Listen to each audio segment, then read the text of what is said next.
the ability to use Prime as a method of payment outside.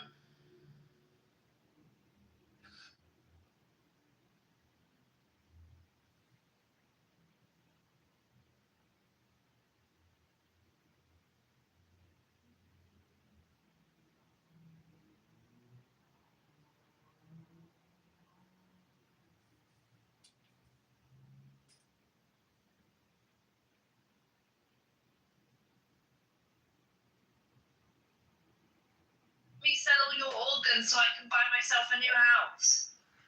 If you want to buy so much, Hello, I'd like to contribute to raising the pig organs for Danny's surgery. oh, thank you so much. What contributions did you make? I'd like to give $10 so Danny might live and take another breath and live another day for her family. Yeah, $10 will pay her about 0.3 seconds. Thank you, John. So No, it's for the pig organs that we are harvesting so Danny can have a successful brain surgery. We want to replace her brain with a pig brain and possibly a heart, maybe a lung, maybe a kidney. she already has a sparrow brain. Danny, what say you? Are you ready for this pig organ transplant surgery? Oink,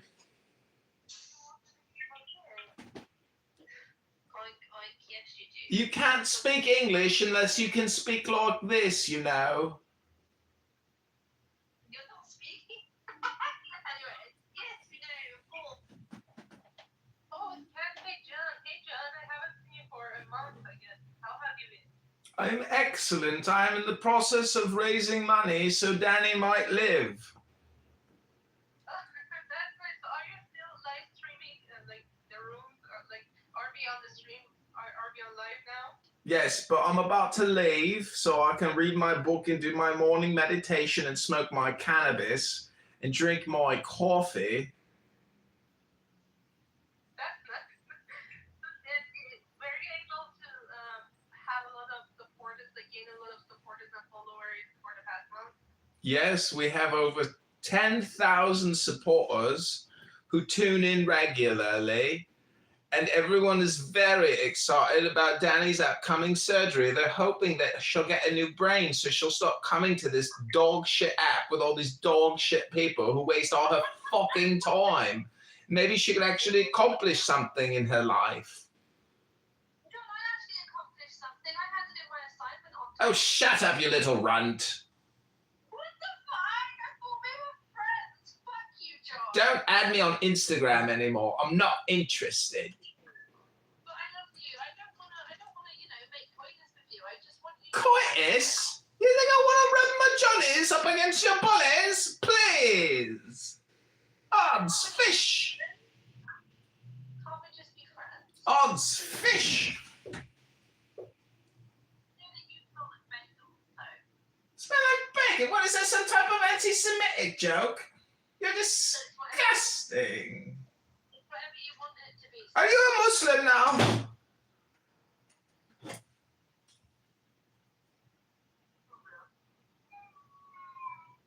See, even your children agree. Stop wasting time with Johnny, Mummy. You're just wasting all your time.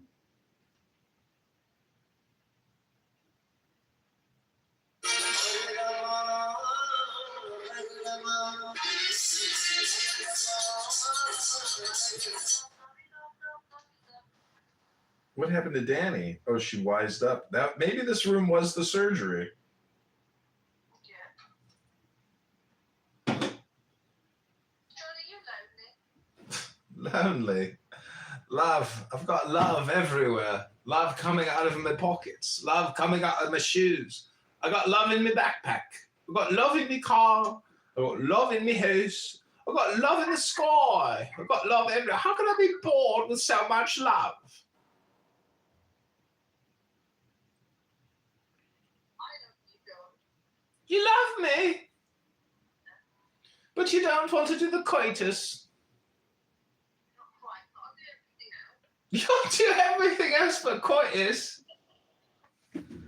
That's me girl. What a lovely, lovely, lovely, lovely, lovely, lovely, lovely girl. Hi, Danny. Danny, you're back. We thought that this was the surgery operation.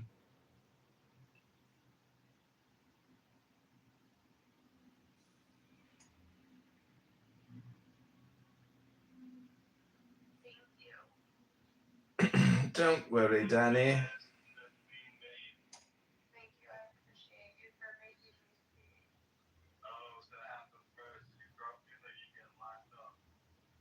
Yeah, I don't know. Good place to be, right? That's ridiculous.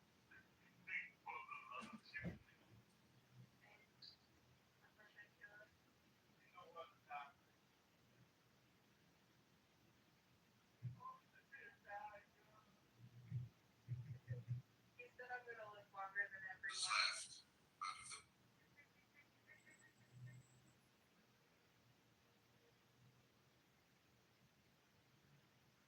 Danny boy, like the flowers dancing. Oh, Danny boy, you've wasted so much time on Clown House. Talking to F words all day long about nothing. Oh, Danny boy.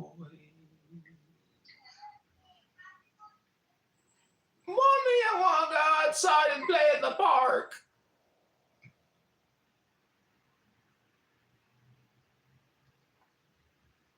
My son has gone to the park a lot. More than I did. Almost there. Almost there. Okay, everybody, I'm all set up. Just about, maybe an X account or two. Well, give it to us. He told me he was selling my porn in Israel.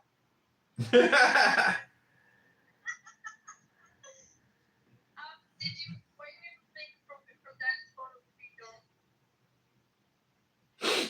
No, I was just kidding with Danny. I wouldn't waste my time. I'm too busy over here getting intelligent reading books.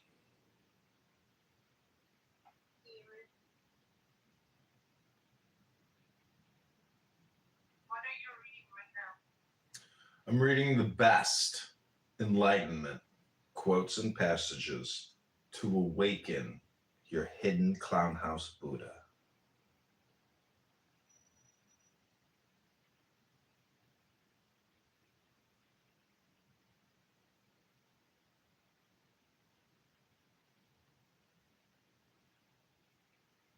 During classics, maybe for example from not just England or USA, like classics from like Russia, like Leo Tolstoy or like you know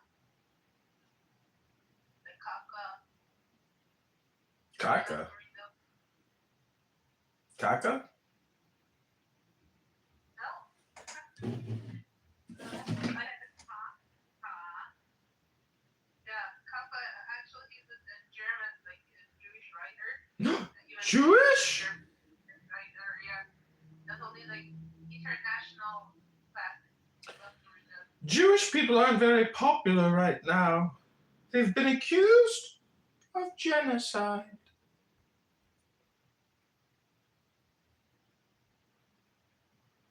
So you don't. I believe that you don't know Kafka. I know Kaka. Kaka. Kaka. I read something by Kafka once, like a short story. It was very morbid and maybe perhaps depressing. I think it was like how he became like a cockroach or something. Some horrible story. Oh, Morphosis? Morpheus? Metamorphosis? You did? I did. I became a cockroach and he did. How did you transform back into a beautiful, radiant, intelligent woman? I'm neither none of those things. Oh, you never turned back. Yeah. That's what happened. Still the cockroach.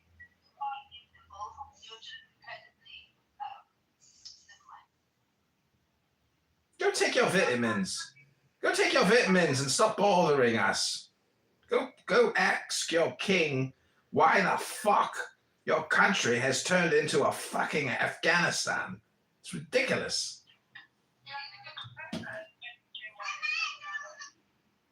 Baby knows the truth. She just said my mom's a moron. She knows everything. This is true. She's also can be very, very annoying, like her son.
Mary, I live in the United States of America. Okay, so the story that you told me was just for fun. I was lying to you. Of course.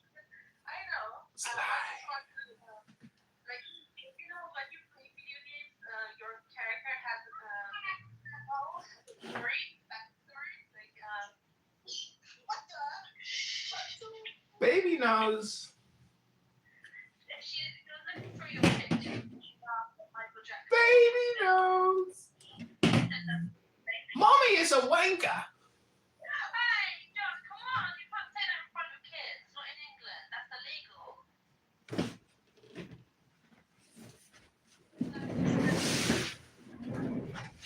Mommy is a wanker.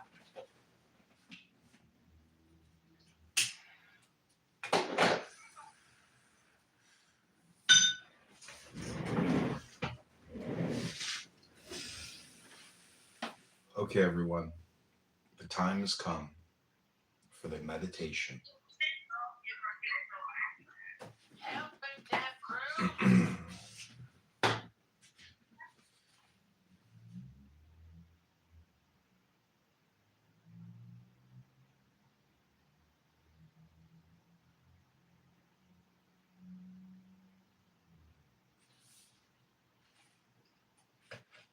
Okay, here we go.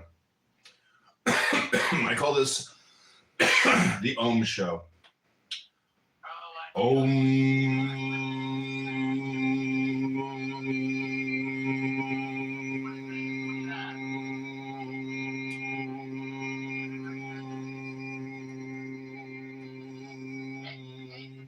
Happiness is our natural state.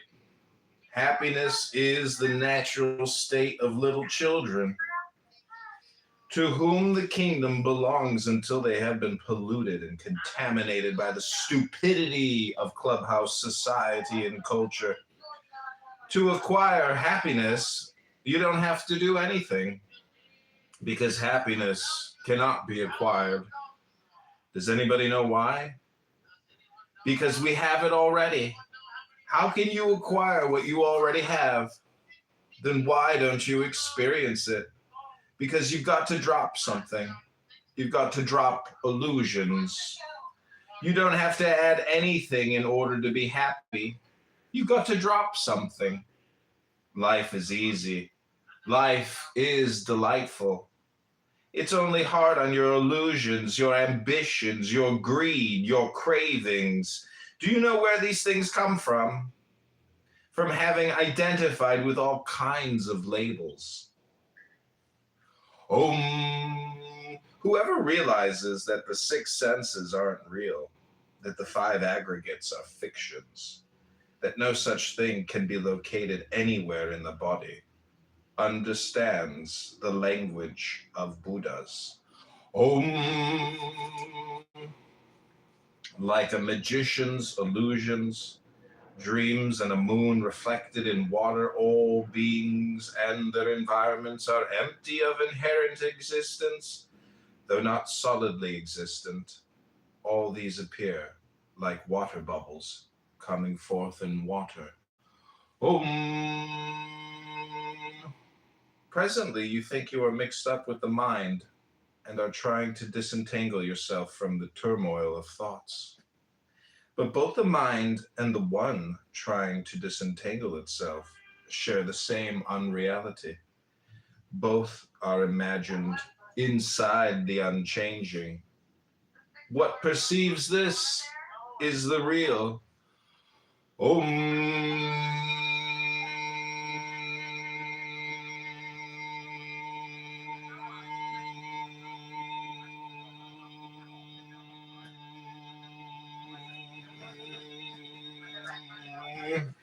The description is not the described. I can describe the mountain, but the description is not the mountain. And if you are caught up in the description, as most people are, then you will never see the mountain.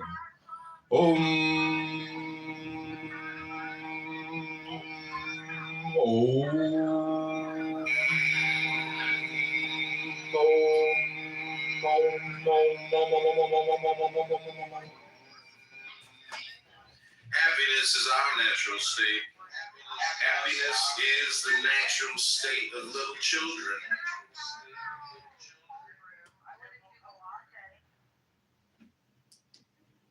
Okay. I like it at Dunkin'. I like a caramel. Okay, I'll do it. Swear to It's God. sweet though. It's really sweet already. I don't know how, but if you go to Starbucks, you're used to sweet coffee. So that's why I like the cold brew, because it's not so sweet.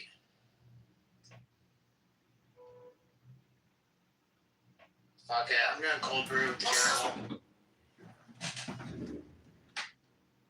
So what'd you think about my meditation and enlightenment training there? Do you think I should eat gluten, John?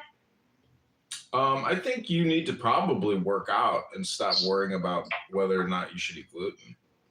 Like, when was the last time you broke a sweat? It's like 30 minutes ago. Oh, that's good. Yeah. What were you doing? Not much because I have a heart condition. I don't die, while I'm doing it. But that would be the best time to die. Yeah. Get really high on the treadmill. Do they have freaking toasters here? Do y'all ever have bacon? They got bacon you can eat in snacking. I can see it. I'm just on my car back. Meal deal is the best deal ever. I can see it. It says $6 meal deal. You could get that on an everything bagel. You could get that on a croissant. You could get that on a regular bagel. I think I'm about to do it. I think you're. God dang it! Why am I listening to Danny right now? That's for $4 you get the coffee, but for $6 you get the sandwich. It's just such a good deal. The snacking bacon is good. Ew. I like the snacking bacon. It's really Ew, good. brother, ew. Ew, brother, why? Ew, brother. Yeah, I'm referencing brother. a pig organ. Ew, brother. I want to see what they're talking about. Well, so far, hundreds of people have tuned into our YouTube live, everyone. Congratulations. Hey, yeah, can I get the $6 meal deal? I'll do the bacon, egg, and cheese. I'll do a medium iced coffee. And we'll do the hash browns. And Put a diabetic insulin injection in there for What's me. in the iced coffee? Caramel. Just caramel. No, man, just caramel. Are you gonna do milk? Is there anything that dumps the eyebrows in? Yeah, ketchup. That's good. That's it. Alright, thanks. $6.59. Danny, you are a beast. It's such a good deal. Look at that Ketchup. I thought she was gonna have like gravy or something. I thought she was gonna upsell me on some gravy. I was like, I wish they could have applesauce because they taste like latkes or sour cream. They would be so good with either of those.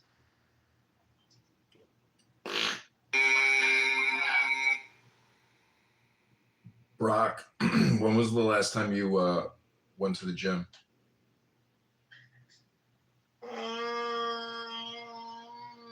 3 months ago.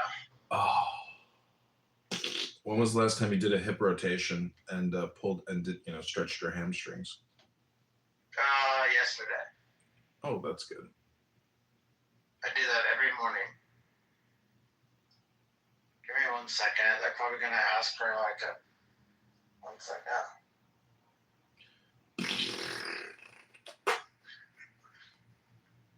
$6.59. Can I do tap?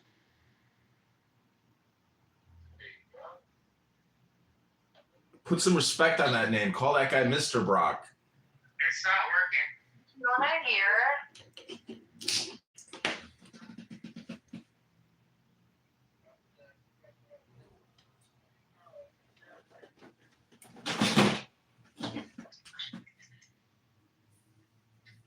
There you go. Alright, got it. That's crazy. You need your receipt? Nothing. I'm at Dunkin' Donuts. Then we'll be out shortly. Thanks. So I'm trying to pay with Tab, and then he's like, I'm like, it's not working. And he's like, it's because you didn't click how much you're tipping me.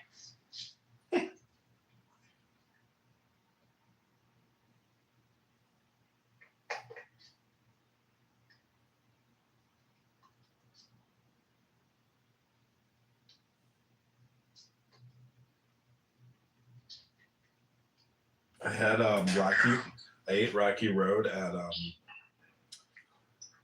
31 Flavors recently, and like for one scoop it's like $6, and then if you want 2 scoops it's only like $7. So the barrier to entry is like fucking high, it's kind of ridiculous. You got to go with that 2 scoop, 3 scoop. Thank you, sir.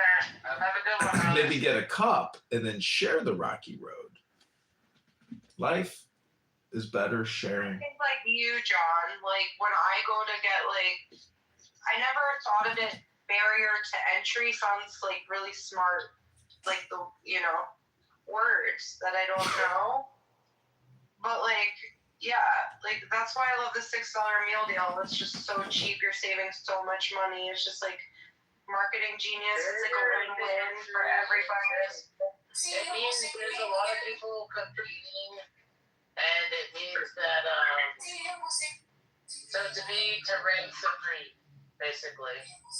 But when I go get spumoni from Ralph's, I want to get a big thing of it because I just feel like I'm saving so much money, and I'll eat it over time.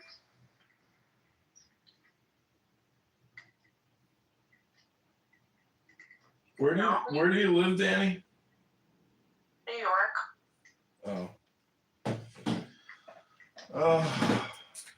I need help. I have to go to Springfield, and I have to stop off in Peoria and get about 400 more signatures before I submit my petition packet.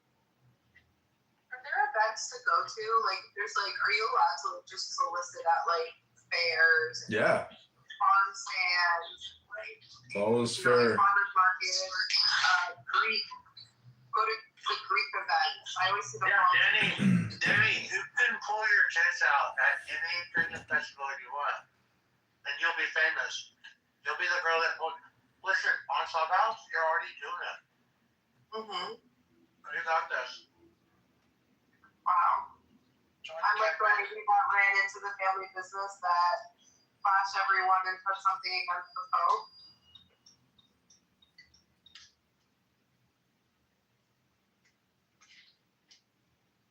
My God, it's so good. $6. $6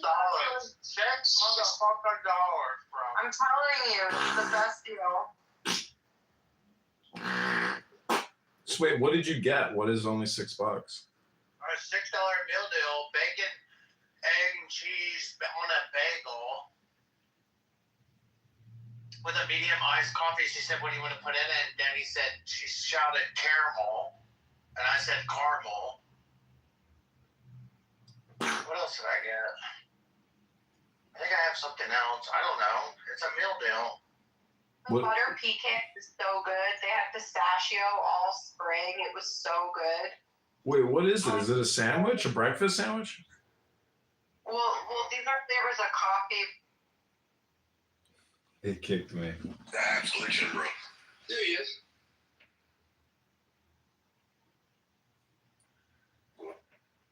When I put my phones on before, my phone was Okay. all I do is come on this app to get on the stage and throw my phone somewhere. Because I kept trying to understand the pattern, and I'm like,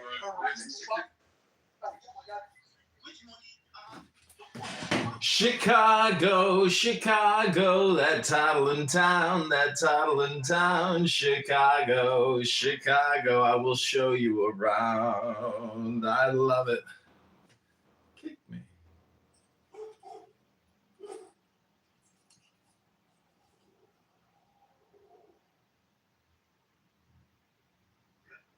You know, during Passover, for example.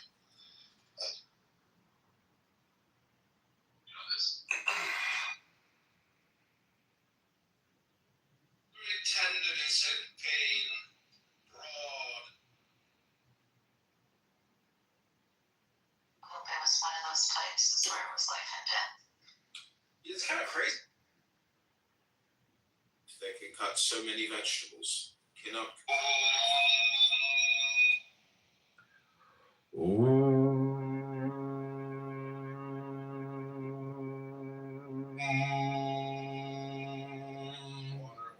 beings and their environments are empty of inherent existence, though not solidly existent. All these appear like water bubbles coming forth in water.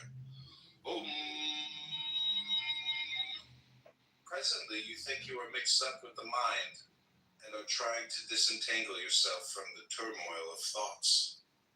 But both the mind and the one trying to disentangle itself share the same unreality. Both are imagined inside the unchanging. What perceives this is the real.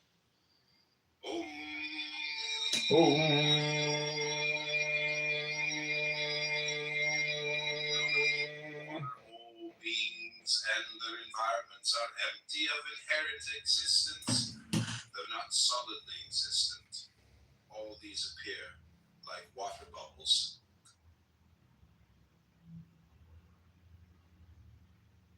The I does not at all exist, is its own reality. We live in illusion.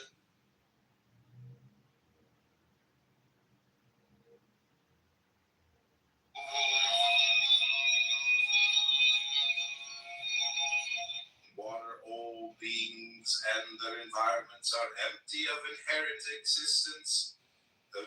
How much was it? How much was it? they gave it to me. So you're not gonna tell me how much was it? They gave it to me. I don't believe you. Why? How are they gonna give you something like that? They gave it to me. Like, hey, How much was it? How much was it? they gave it to me. So you're not gonna tell me how much was it? They gave it to me. I don't believe you. Why? How are they gonna give you something like that? They gave it to me. Like, hey, How much was it? How much was it? they gave it to me. So you're not gonna tell me how much was it? They gave it to me. I don't believe you. Why? How are they gonna give you something like that? They gave it to me. Like, hey, How much was it? How much was it? they gave it to me. So you're not gonna tell me how much was it? They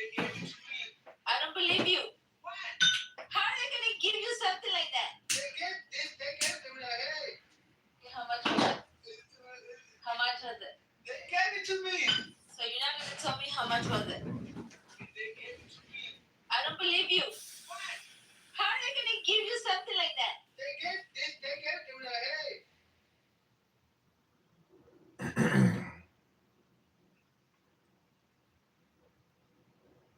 We're approaching 5,000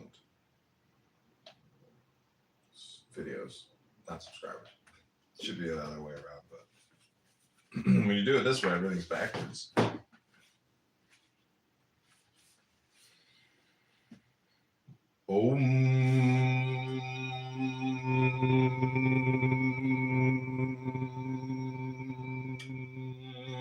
Do you know that even when you look at a tree and say, that is an oak tree, or that is a banyan tree, the naming of the tree, which is botanical knowledge, has so conditioned your mind that the word comes between you and actually seeing the tree. To come in contact with the tree, you have to put your hand on it, and the word will not help you to touch it.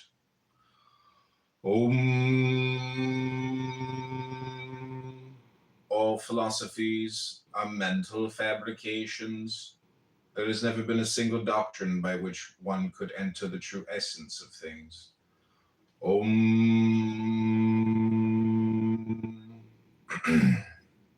To remain stable is to refrain from trying to separate yourself from a pain because you know that you cannot. Running away from fear is fear. Fighting pain is pain. Trying to be brave is being scared. If the mind is in pain, the mind is pain. The thinker has no other form than his thought. There is no escape. If a man considers that he is born, he cannot avoid the fear of death. Let him find out if he has been born or if the self has any birth. He will discover that the self always exists, that the body that is born resolves itself into thought, and that the emergence of thought is the root of all mischief. Find from where thoughts emerge. Then you will be able to abide in the ever-present inmost self and be free from the idea of birth and the fear of death.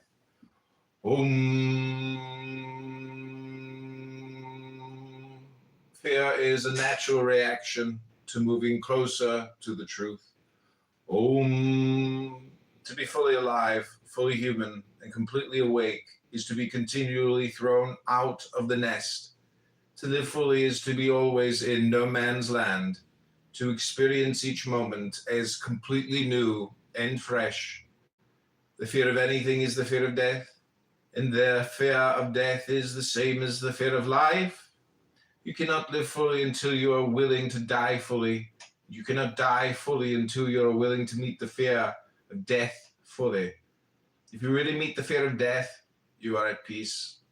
You recognize what cannot die. To meet death is not suicide, nor is it the least bit dangerous. It only seems dangerous. What is dangerous? What is a living suicide? Is to live your life in bondage to the belief that you are limited to a body or a mind or anything. As long as you resist the fact of death and hide from death through the tricks of the mind, you will suffer. Look at a tree and say, that is an oak tree.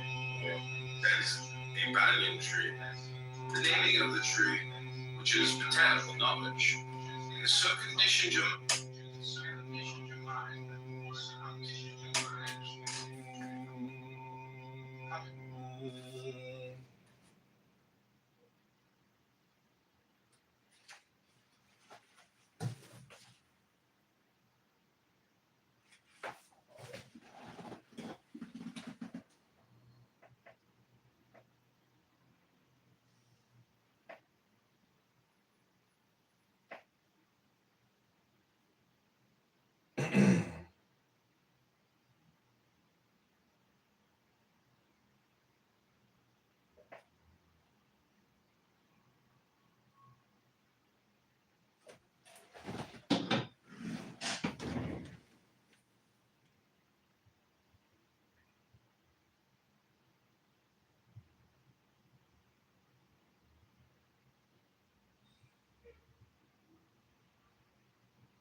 Happiness is our natural state.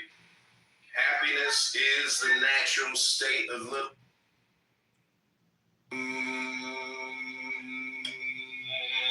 Do you know that even when you look at a tree and say, that is no tree, or that is a So yesterday it was like, the naming of You're reading books you didn't even write. knowledge. You're It's stealing. conditioned your mind that the word comes between you and actually seeing the tree. To come in contact with the tree, you have to put your hand on it, and the word will not help you to touch it.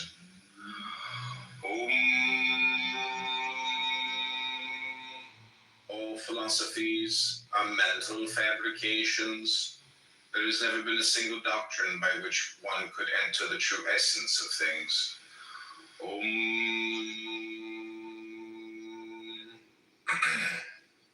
To remain stable is to refrain from trying to separate yourself from a pain because you know that you cannot. Running away from fear is fear. Fighting pain is pain. Trying to be brave is being scared. If the mind is in pain, the mind is pain. The thinker has no other form than his thought. There is no escape. If a man considers that he is born, he cannot avoid the fear of death. Let him find out if he has been born or if the self has any birth. He will discover that the self always exists, that the body that is born resolves itself into thought, and that the emergence of thought is the root of all mischief. Find from where thoughts emerge. Then you will be able to abide in the ever-present inmost self and be free from the idea of birth and the fear of death.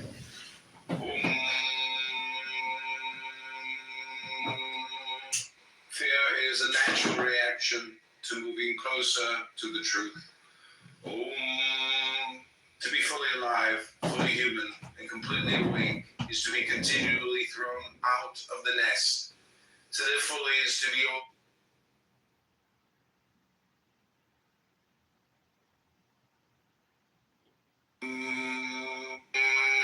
He says, of all the Jews,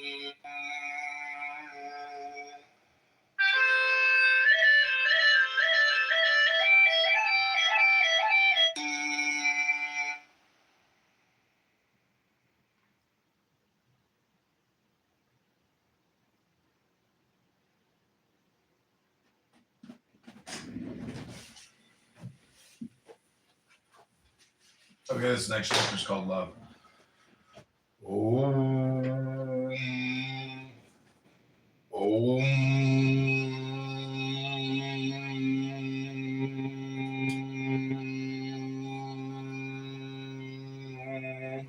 There's one thing I can tell you for sure. All is well. Everything is unfolding as it should. I can tell you that truly nothing is wrong anywhere.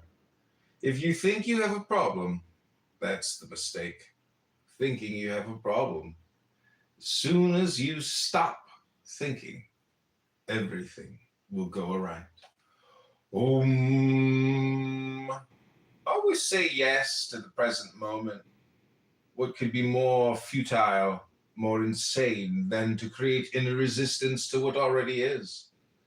Truly, it is one of the unforeseen pleasures of the first person to gaze unabashed into the faces of one's friends without feeling or thinking anything in particular. Just see them for what they always were, things for looking at and never for looking out of. This isn't an unloving state, reducing you to a cardboard cutout, like the reverse. It is a most loving refusal to separate my consciousness from yours. and it removes the last barrier between us, liberated from the superstition of plural spirits. We are at last really one. This is the perfect love which casts out fear, the fear inseparable from living in a haunted world. Love is the recognition of oneness in a world of duality. This is the birth of God into the world of form. Love makes the world less worldly, less dense, more transparent to the divine dimension, the light of consciousness itself. Aloneness simply means completeness. You are whole. There is no need of anybody else to complete you.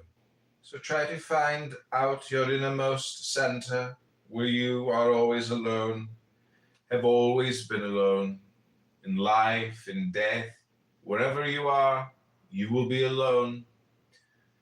But it is so full, it is not empty. It is so full and so complete, so overflowing with all the juices of life, with all the beauties and benedictions of existence, that once you have tasted your aloneness, the pain in the heart disappear and set a new rhythm of tremendous sweetness, peace, joy, bliss will be there.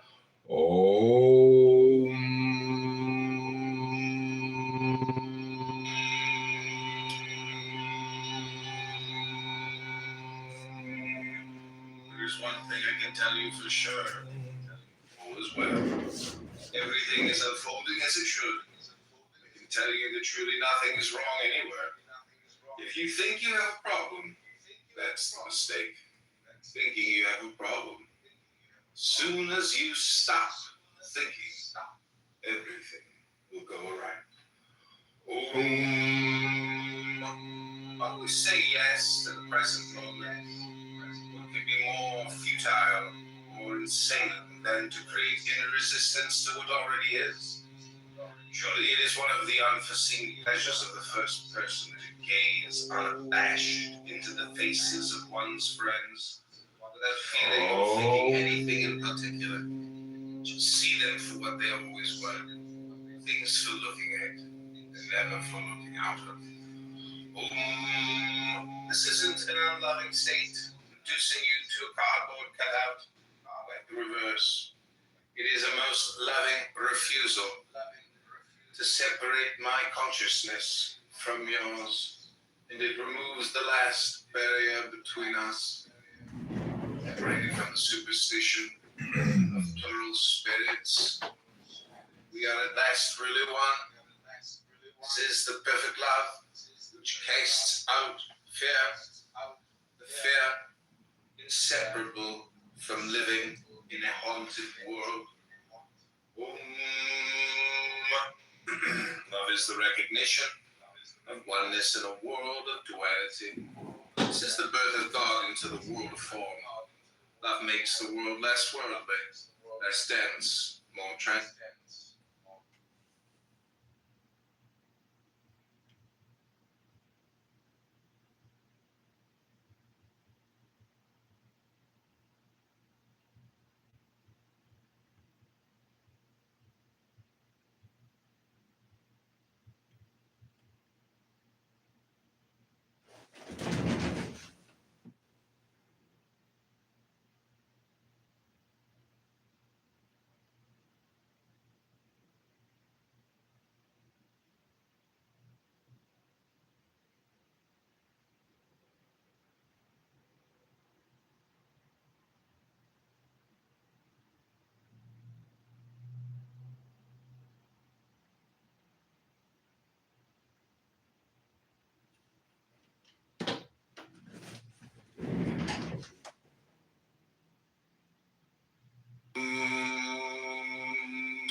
Do you know that even when you look at a tree and say, that is an oak tree, or that is a banyan tree, the naming of the tree, which is botanical knowledge, has so conditioned your mind that the word comes between you and actually seeing the tree. To come in contact with the tree, you have to put your hand on it, and the word will not help you to touch it.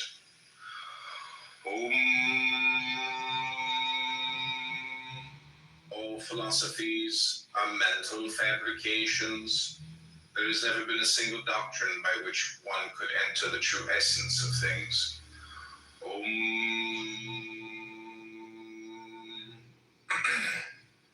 To remain stable is to refrain from trying to separate yourself from a pain, because you know that you cannot. Running away from fear is fear. Fighting pain is pain.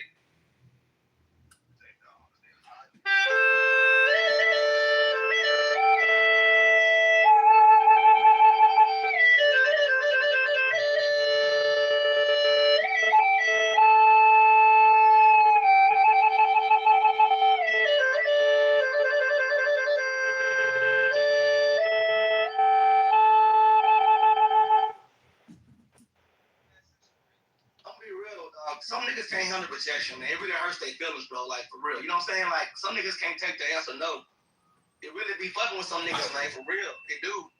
And then they expect the woman to go ahead and approach them and shit. Some niggas can't handle that shit, bro. That's the problem, bro. Like, Hey fellas, let me tell y'all something. I was high school, the one of the coolest niggas in high school. All the hoes was on this nigga shit. After high school, I see this nigga bag bitches in front of me. I bag females, but one day he tried to holler at this one fine ass chick and she dissed him. It don't matter who it is. You could be that nigga and a girl will still say no to your ass. So it happens. So don't let that stop you. That's all I got to say. Don't let that Niggas just stop be you. scared. Guys, hold on one second, Star. Pass. I got a question. What happened with the neurosurgeon? oh, that man business. No, I was just curious. Yeah. What you mean? What happened? Like, I don't know. I'm not. Just like this, but this occurred to me. And I do feel like we gotta start teaching the kids because at this point they don't know that's the roadblocks. Okay, this is flute meditation music. This is Candidate Jump.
Pac-Man. I'm gonna pack you up, Pac-Man. Beep, beep, beep, beep, beep, beep. Eating all those little dots while all those little spooks come out of the closet.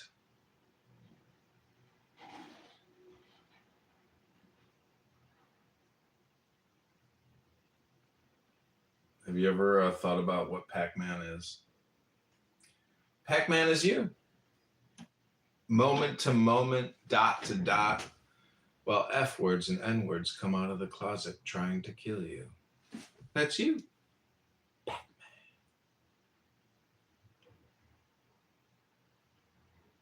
Traditional Chinese flute player.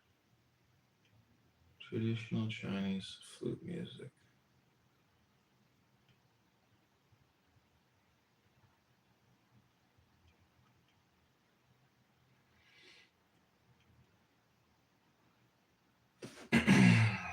John Kitover has been accused of being an egregious Chinese flute music player because he just plays some of the notes like super long.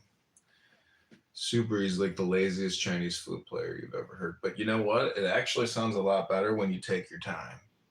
And I think it's a good metaphor for life. Take your motherfucking time, brother. That's what I'm saying, Pac-Man. That's my new mantra. Take your motherfucking time, Pac-Man. Ain't no rush. Ain't no rush. Take your motherfucking time, Pac-Man.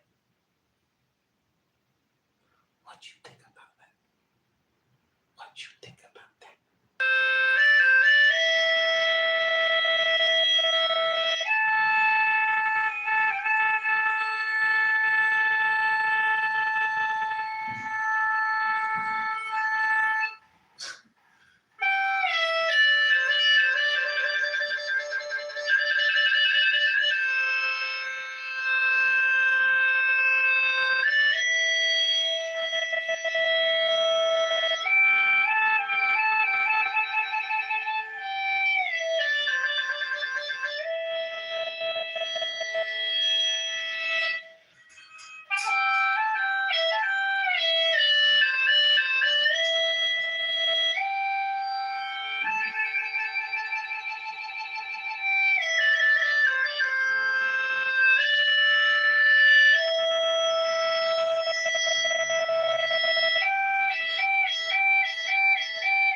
What you think, Pac-Man?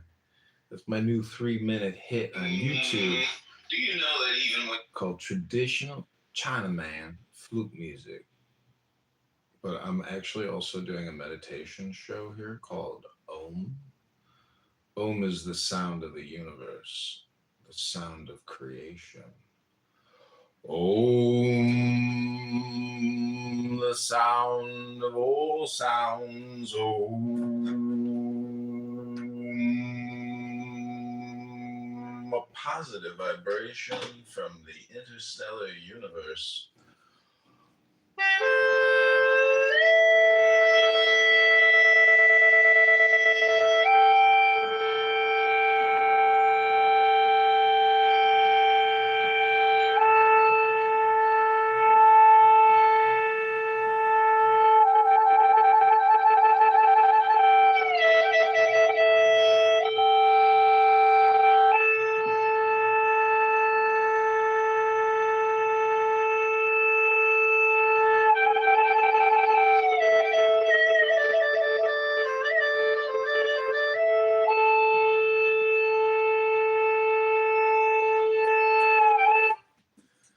Welcome to the show, Dr. Pac-Man.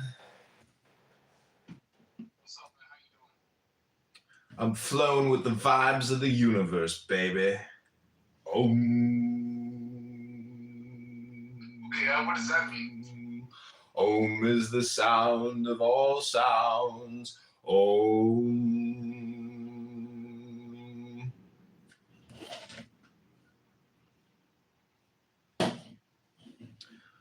Om is the sound of creation. Om.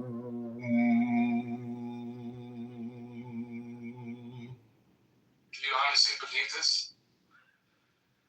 Om.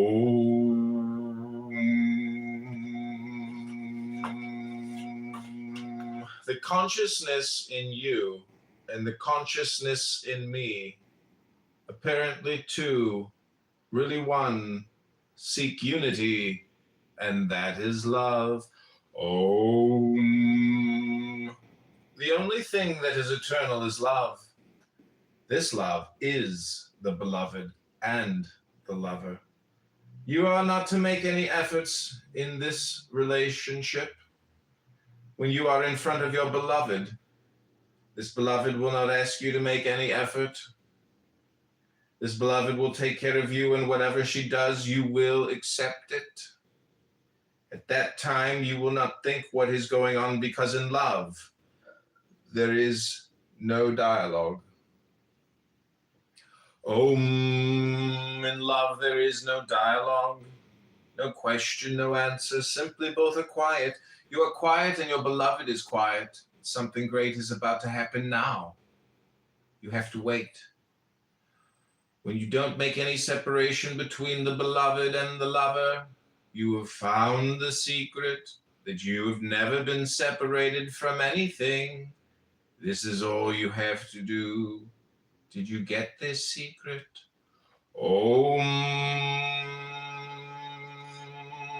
Honor everything, let everything be exactly the way it is. Honor all and leave all alone, let pain persist. Allow rage to roar, tension to taunt, and anxiety to annihilate.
Okay, so this has been Flute Meditation Music with John. Thanks for being here. Stop. Have more money in her salary than him. Condition. He doesn't have the training. He could not recognize that. I know the correlation between George Floyd case was we were looking at, let's say, police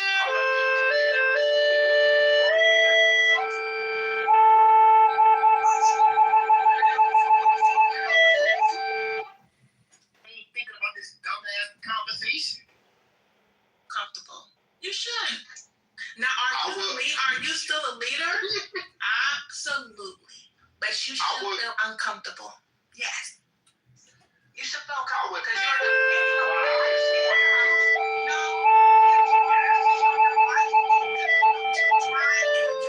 Don't bring John back up here. Okay. From an understanding, okay, I go. Okay. I give you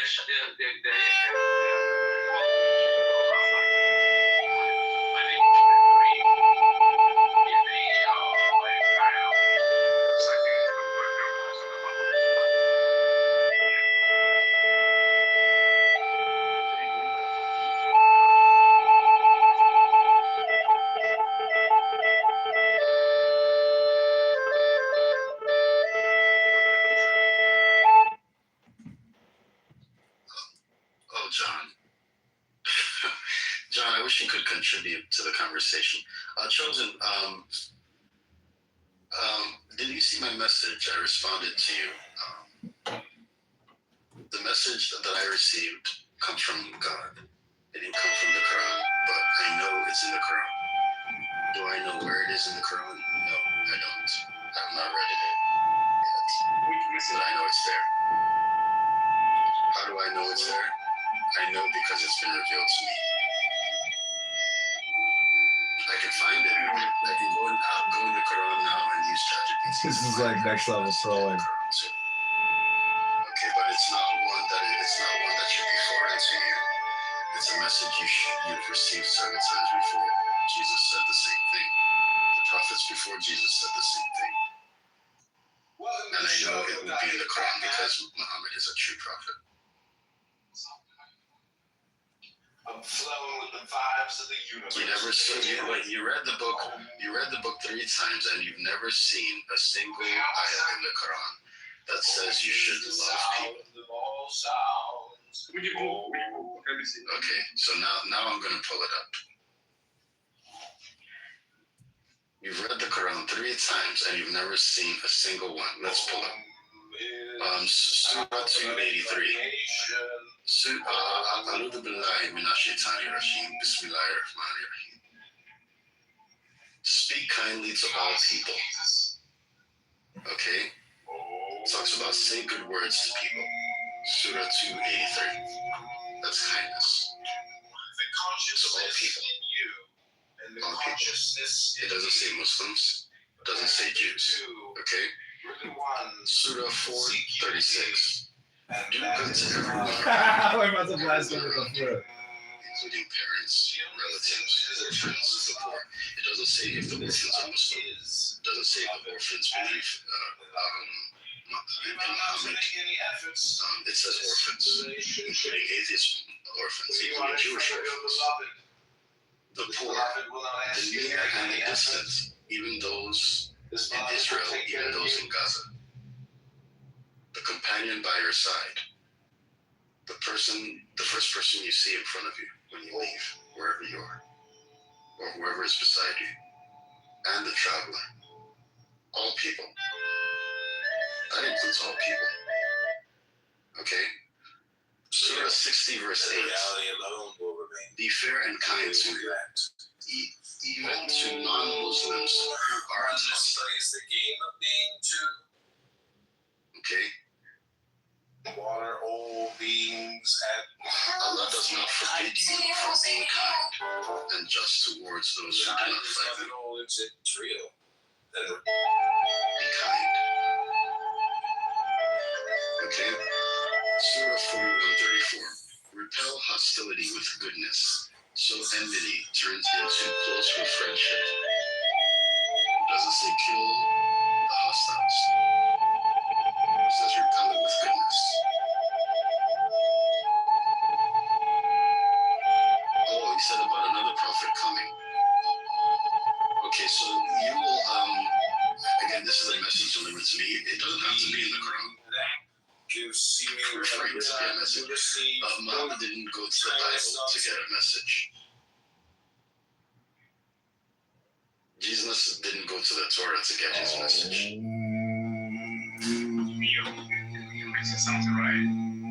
Yeah, Jesus received the Injil.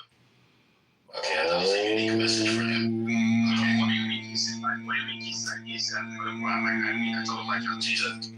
Jesus is also yes.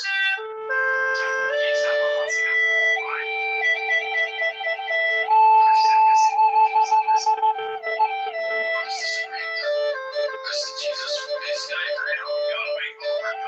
John, please. Please, brother. I would like for you to add to the conversation. There's no need to bring it up, please. You can add to the conversation. John, I tried. I'll ask you right now. I don't know why you can't just participate.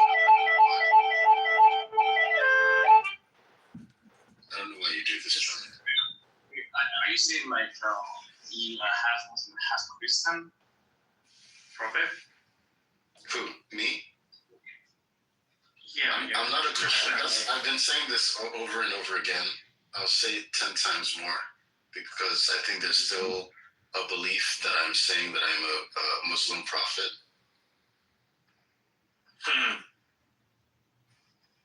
I wonder what the stats are and how many female debaters get married. Like, I'm an ENTP.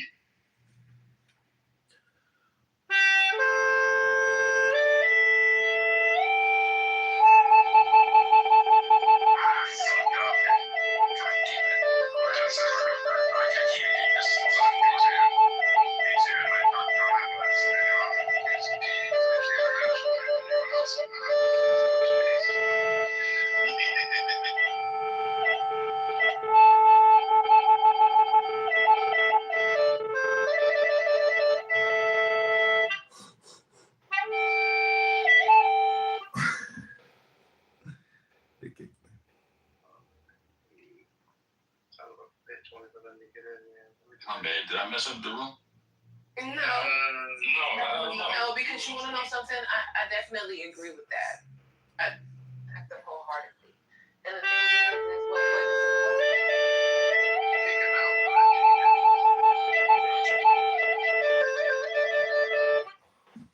Who's something going? okay. I'm so sorry. That got on my fucking.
Gentlemen of the jury, the only thing that is eternal is love. This love is the beloved and the lover. You are not to make any efforts in this relationship. When you are in front of your beloved, this beloved will not ask you to make any effort. This beloved will take care of you, and whatever she does, you will accept it. At that time, you will not think what is going on, because in love, there is no dialogue. In love, there is no dialogue, no question, no answer. Simply both are quiet. You are quiet, and your beloved is quiet, and something great is about to happen now. You have to wait. When you don't make any separation, between the beloved and the lover. You have found the secret that you have never been separated from anything. This is all you have to do.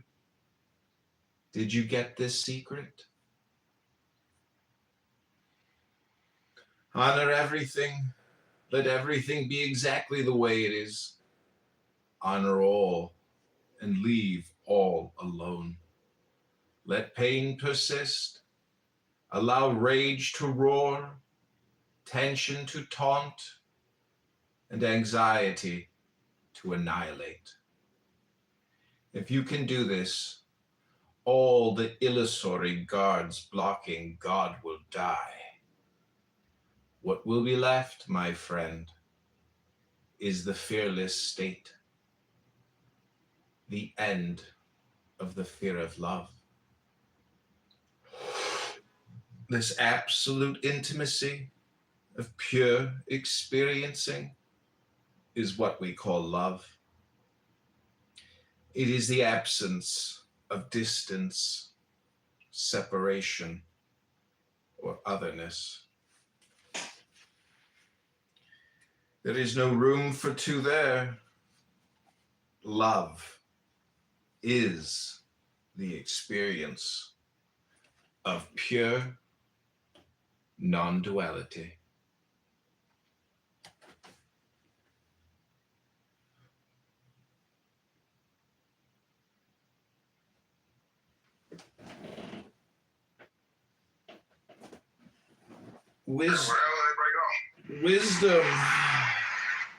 Wisdom tells me I am nothing. Love tells me I am everything. And between the two, my life flows.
This is some black chick in a room called Tongues of Fire, and she's just sitting there going, da, da, da, da, da, da, da, da. Let everything be exactly the way.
This is probably the most intelligent clubhouse I've ever heard.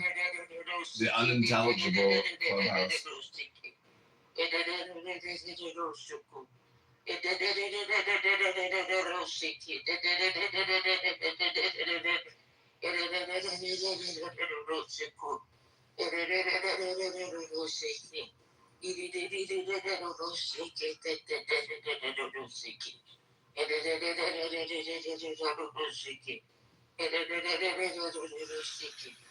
Did you get this secret? Honor everything. Let everything be exactly the way it is. Honor all and leave all alone. Let pain persist. Allow rage to roar, tension to taunt, and anxiety to annihilate. If you can do this, all the illusory guards blocking God will die. What will be left, my friend, is the fearless state. The end of the fear of love. This absolute intimacy of pure experiencing is what we call love. It is the absence of distance, separation, or otherness. There is no room for two there. Love is the experience of pure non-duality.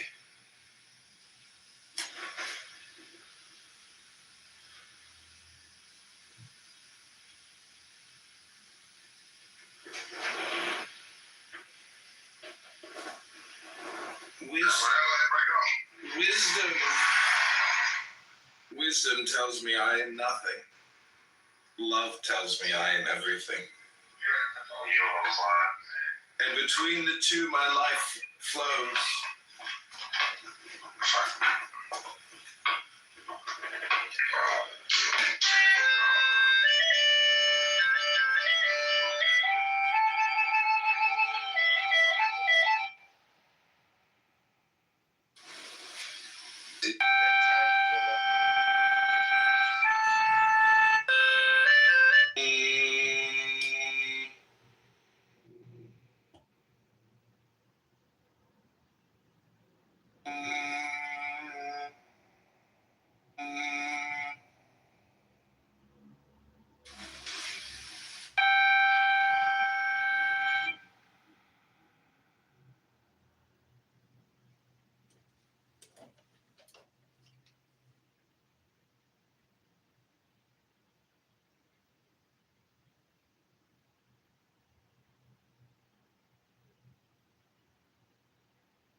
Do you know that even when you look at a tree and say, that is an oak tree, or that is a banyan tree, the naming of the tree, which is botanical knowledge, has so conditioned your mind that the word comes between you and actually seeing the tree.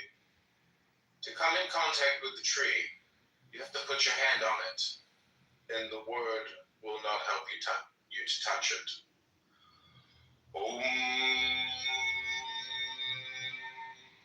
All philosophies are mental fabrications. There has never been a single doctrine by which one could enter the true essence of things.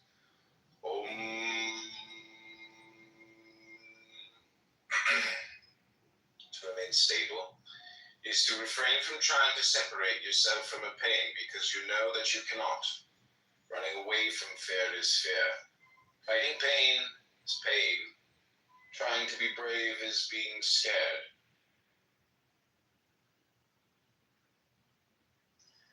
At that time, you will not think what is going on because in love, there is no dialogue.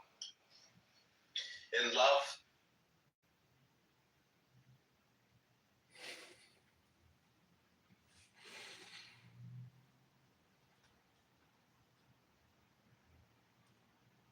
it is funny playing with people or really just like saying ridiculous things to people on the internet. What's this worker doing? It might not be what you think. At first glance, it looks like mining, but in reality, they're building a tunnel. Most people are familiar with giant tunnel boring machines that slowly chew their way forward through soil and rock. But here the crew is using a different technique called the drill and split method. Here's the trick. Rock has very high compressive strength, meaning it's hard to crush by pressure, but its tensile and shear strength are much weaker. Engineers take advantage of that weakness. First, a hard rock drilling machine with a special bit bores a series of closely spaced holes along the tunnel outline, just as planned on the design. The cores are removed, leaving small gaps around the perimeter. Next comes the combination of manpower and tools. Depending on how tough the rock is, workers either chip away at it with hammers or use mechanical tools like splitters and hydraulic breakers to separate large chunks from the tunnel face. Bit by bit, the rock is broken, cleared, and the tunnel begins to take shape. By repeating this cycle again and again, what looks like simple rock cutting slowly transforms into a fully carved underground tunnel. What's this worker doing? It might not be what you think. In ancient times, when excavating tunnels,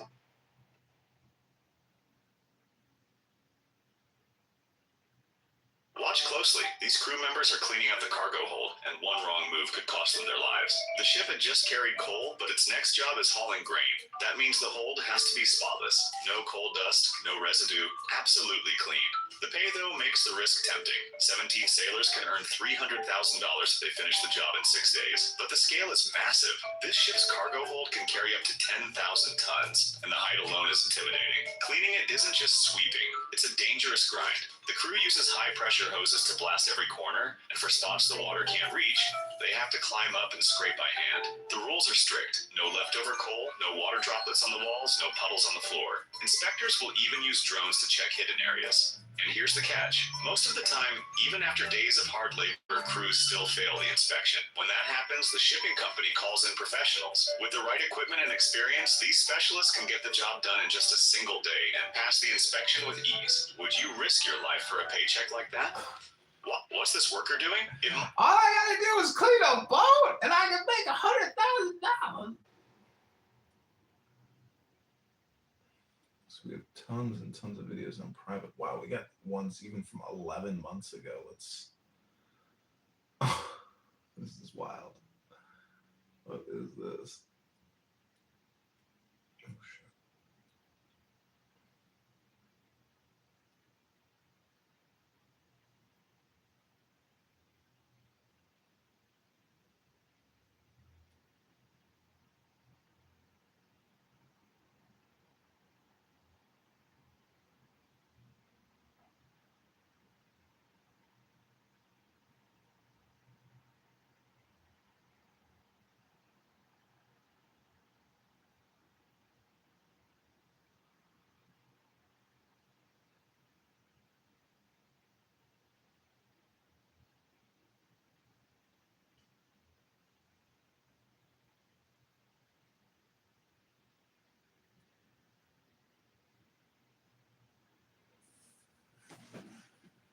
Okay, this is a Clubhouse secret you must hear. Great poem, salute.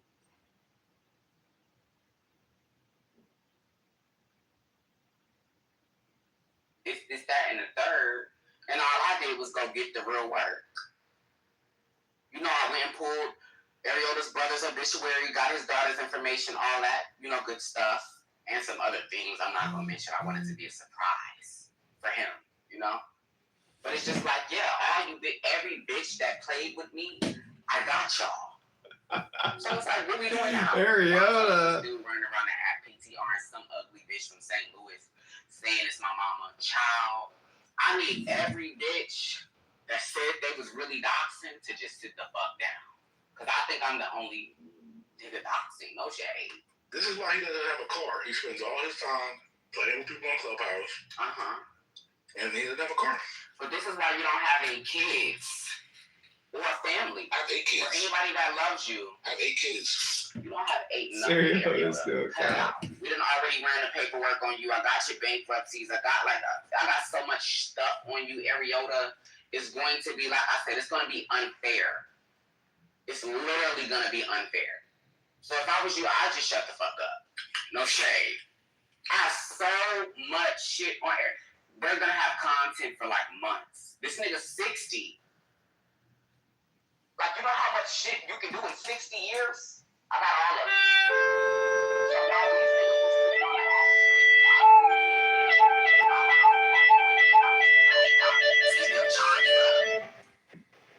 While these niggas was on the app fake doxing me, Kiki and Kakai, I stepped off the app for a day and I started real doxing. You know? So now it's just like, what up? Ariota went from saying he was gonna dox me to he. The homie, who did the homie defeat? They just defeated the people of Wida, right? I don't teach this in the schools over there. You said what? They don't teach this in the schools over there. Something about yes, they do. What are you talking about? I went to secondary school. They don't teach. Secondary school. They don't teach. We can say whatever we want about America is evil and what we do and how we maintain and keep out. But when we fall, everybody else falls, and it's going to be an ugly situation because then somebody's going to also joust for, to be the new superpower. Yeah, so don't. You know, I was going to do it this weekend, but I couldn't because it was storming outside. Oh, This man is full of shit, man. We hear you, man. We heard you. God, you are keeping God's law. Period. That's it. So no, they're not teaching that at all. Let me give you a clean no, bro. crying loud and sparing not. I understand that now, and that's only from me now, having positive interactions with you guys. So that's just my stance, bro. Yes, sir. And on top of that, Luke 14:23.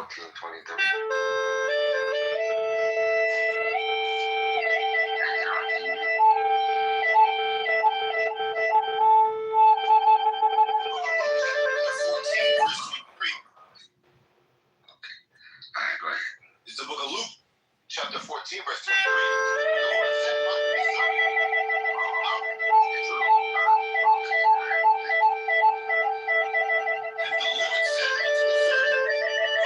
Into the highways and hedges and compel them to come in.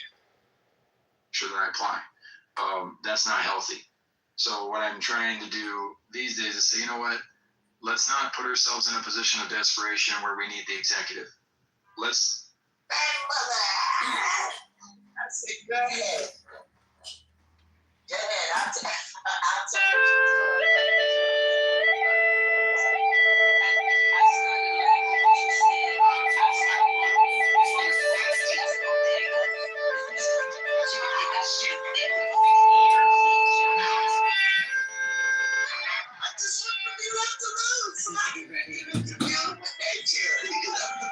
I was at the in Maryland. We have parks with water.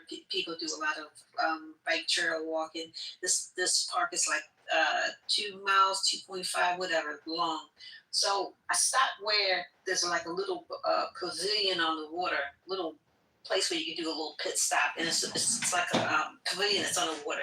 So I'm sitting there minding my business, had a real bad day at work, and so all of a sudden somebody, because everybody can see everybody across the water. Once you go around, there's no cutting through. You either got to finish it or turn around and go back. So I'm standing there, had a bad day at work. Somebody wants to mess with me. If we didn't resolve, I just think it was funny because it reminded me of you when you said that I was looking. Somebody had one of those little planes, the little remote control planes, and they flew it over and they hovered right in front of me. I said, see, now who in this damn park messing with me? And I turned and walked to the other end of the little teeny pavilion. It's walked with me. I don't know nobody in this area. I said, who is messing with me? And so I looked like I'm gonna, so all of a sudden I did what you did. I said, give me a rock. I started looking for a rock. I mean, it stood there for like 5 minutes waiting, bothering me. I don't know to this day who it was. I started looking for a rock. It turned to the left and it went up ahead. I said, you're gonna be lucky. I was looking for the biggest rock. And it was in I guess 2 arm reach. That's how close it was. But it was over the woods. I couldn't reach it. I'm like, when you said that, it reminded me of I kind of act the same way. Okay, you want to mess with me? Give me a rock. I'm going to knock you into the water. That's crazy. You're right. You want to play with me, okay. And it was nice and sharp too, this thing. I'm laughing because it reminds me of me so much. Look,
Great. Raisha, where's that tune? What? I'll be right back in a little bit. Yeah. You know how much shit you can do in 60 years?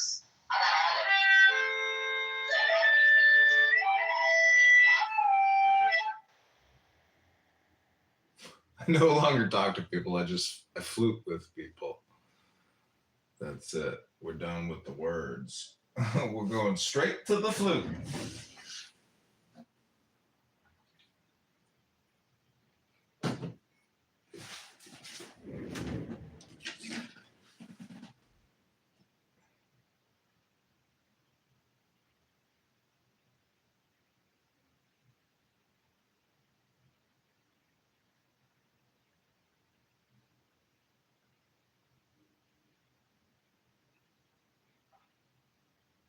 This is the John Kitover Congressman podcast.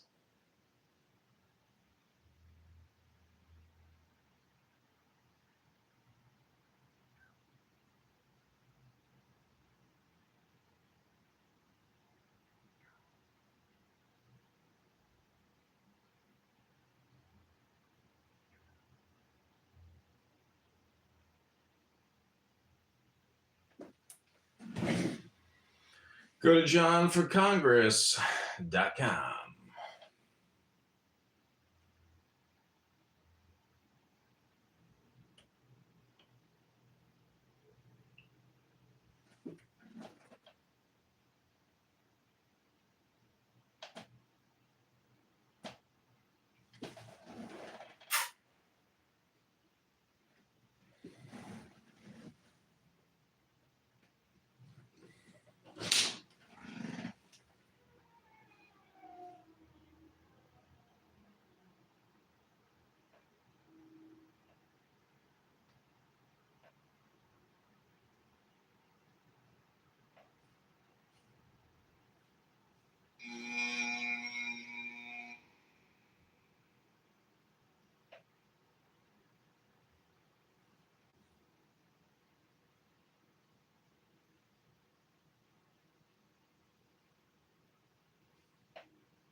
Notorious, notorious, notorious.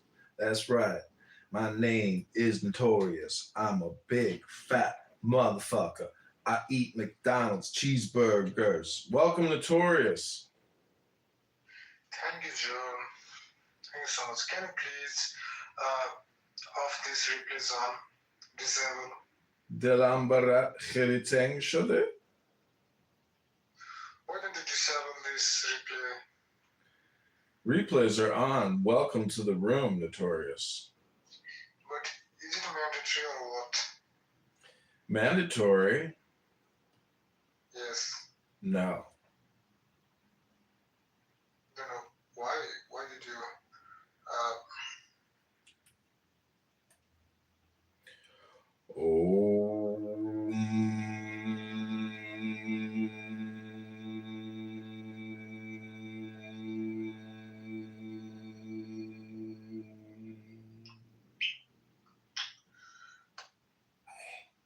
So Jordan, how We are you? left, my friend, of the jury.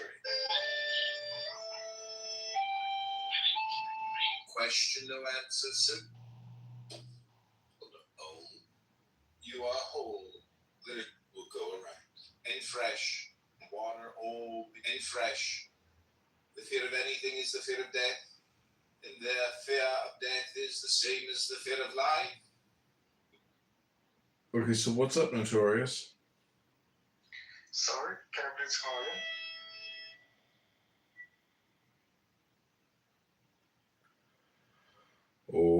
Om is the sound of sounds. Om is the sound of the universe.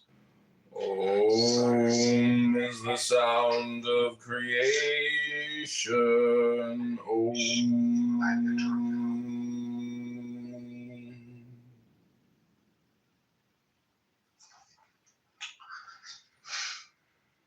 Om is the sound of sounds, the sound of creation. Hi, Lisa. Welcome to my podcast. Om is the sound of the universe.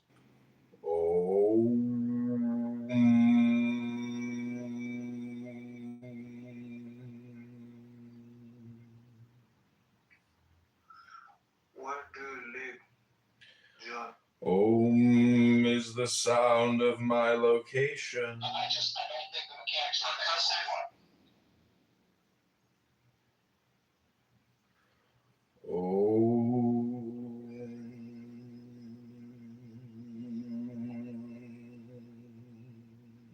Hello, Lisa. Lisa.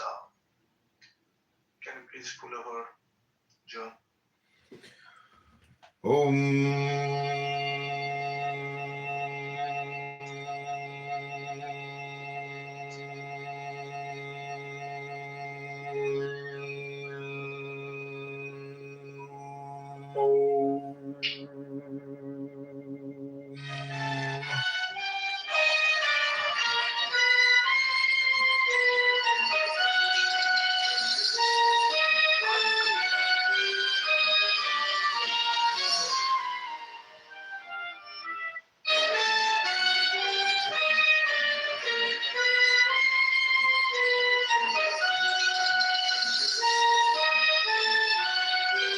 Because they have a couple drinks of the pretty girl, so now they wanna kiss all the pretty girls. They got the taste of a pretty girl. And they hang on all the pretty girls, act like it never happened in another world. Yeah, it's a blessing, it's a curse, so keep on pretending.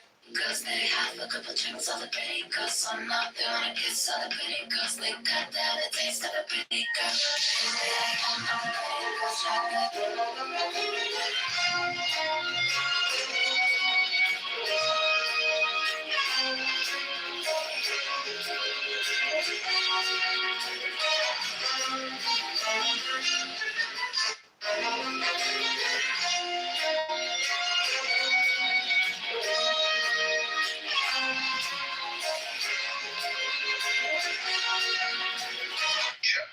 Just as much as the stars, the ocean, and the clouds. The patterns of your thoughts, your laughter, your sorrow. They are every bit as natural as the ripples in water or the sound of thunder. They cross it into actual Just as much as the stars, the ocean, and the clouds, the patterns of your thoughts, your laughter, your sorrow. They are every bit as natural as the ripples in water or the sound of thunder. Just as much as the stars, the ocean, and the clouds, the patterns of your thoughts, your laughter, your sorrow. They are every bit as natural as the ripples in water or the sound of thunder. This is the case too. Just as much as the stars, the ocean, and the clouds. But that's what The patterns of your thoughts, your laughter. makes sense of it. Like this man of time, because it's only one lawyer that did that too. He contacted the other one to tell him that Constitution, read by candidate congressman and read by candidate congressman. Congressman John. Yeah, they are records. Like, did your family sue them for No future. No one listening. The lawyers got this bad. You cannot hear yourself listening. So they're not able to It is in the eternal now. And you are that. I just pretend nice. In the stillness of the night, the goddess whispers. In the bright of the day, the god roars. Well, in as much as I don't know if I should say don't trust anybody, Sha. At the same time, try right will before you buy. Okay, for the sake of your children, it's safer that way. Because even the banks are willing to say you don't have any money in that account. You have heard of cases like that, even very dark cases like that. That's why it's better to invest in properties. Hello, Mr. Hi there. Would you like to sign my petition? Water hole beat. Hello, Mr. My former boss had 2 schools. Yeah. The 2 schools, she had 2 children. The name of the first school was her first daughter's name. That's fine. I've seen one. Documents is written. This child's name school. The child's name was written in the legal document. Then the other one the same thing too. But there's no way. What do you want to say? You want to call it the paper, right? The name of the paper is like. And the car is written on my name. No matter even if you bought it with your money, you cannot come and take the car from me. Because it bears on the name. So for me, that's what I'm saying, buy property and put it in my name. In my child's name. There's no need for next of kin. Let she be next of kin already anyways. So if the child is not up to 18, that's where you should be worried. Maybe the other people. How much was it? How much was it? How much was it? I got the answers. Yeah. Apart from Down in the chat, it is the track cord. Stop talking about it. Julia, investigative journalist. Stop. That's right. Julia, How much was it? So back to Darren's law. Darren, I still here.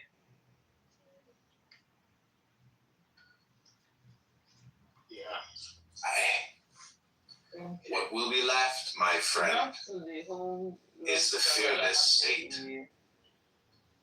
The end of the fear of love. Saga.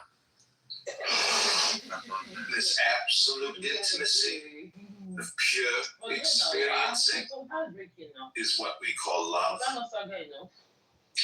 It is the absence of distance, separation, or otherness. There is no room for two there. She got tired. Love. A lot of things were obviously not the way she placed or she felt sick and then she had to be there for you constantly. She never knew that she would be in such situation and like And then, strong sounds like they're trying to defend the no, I'm not trying to defend her. You get, I'm just still trying to understand. You get, if there was a point, he would say, okay, yeah, that she probably must have like giving up on love or something like that. You understand? It's not like I'm trying to defend her. Do you know the biggest disrespect? What was it? Bringing a man to the house and having sex with him right there when she knows he's there. No, I don't think he was there. I was there. Is that not what you said? Hey, he was there. That was what you said. You were there. Or maybe you thought. This is called the traditional Chinese flute.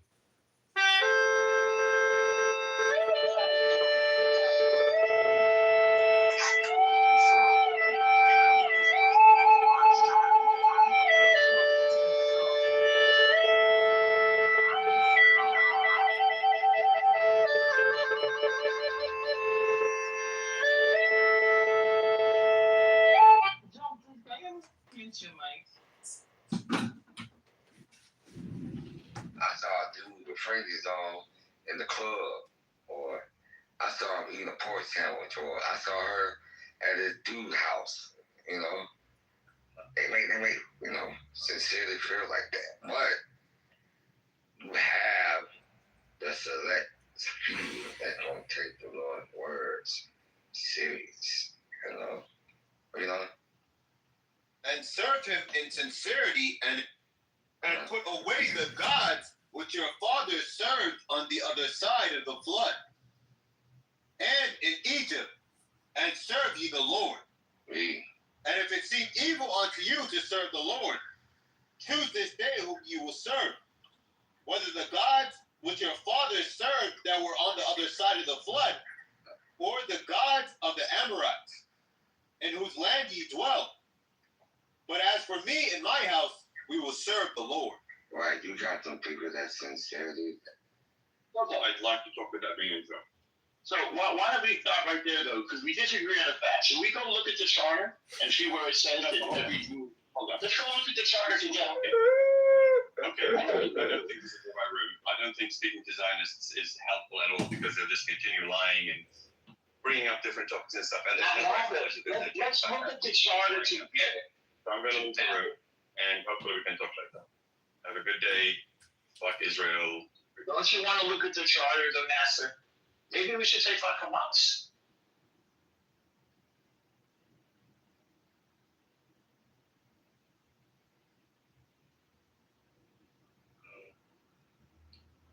Well, that went well. He was becoming better, or being happier, enlightenment. I wish there were peace on both sides. I think there's too many hands in the pot. And the hands that are in the pot are reasonably biased to one side or the other.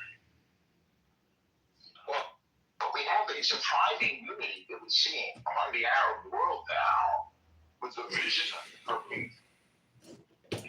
See, we have, Eldorma, we have Tanya.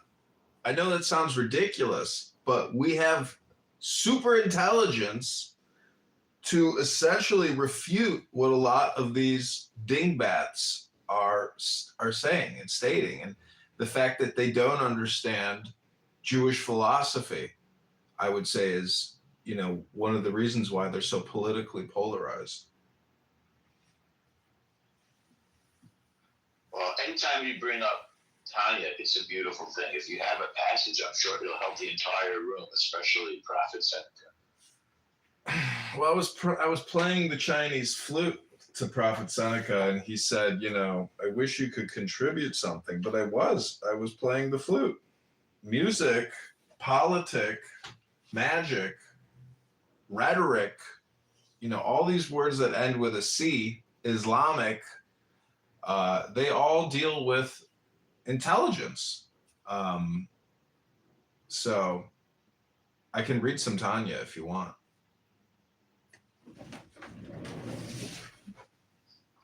Well, it's Prophet Seneca's room, so I want to be guided by him, although it is beautiful stuff. I just have to mention, go ahead and read it if you want me. To anybody in the room who might care, I had kosher Persian food 2 nights ago, and it was one of the most delicious experiences of my life. It wasn't cheap, by the way. It was on the Upper West Side of Manhattan. The place is called Eshel, E-S-H-E-L, and it was just a gorgeous experience. Beautiful kosher Jewish Persian experience. It gave me hope, by the way. And while I was there, we were talking about the fact that even today there are many synagogues in Iran or Persia. So I have hope for the region. I'm sorry to interject my culinary travels, but I do want to get the time. Yeah, I had some Persian food at this place called Kebabi here in Chicago. Wow, ecstasy.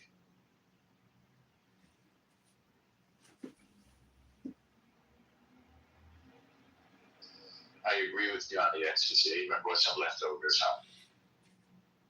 huh? Okay, this is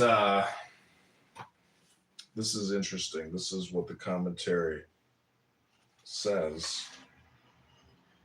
The only thing that is eternal is love.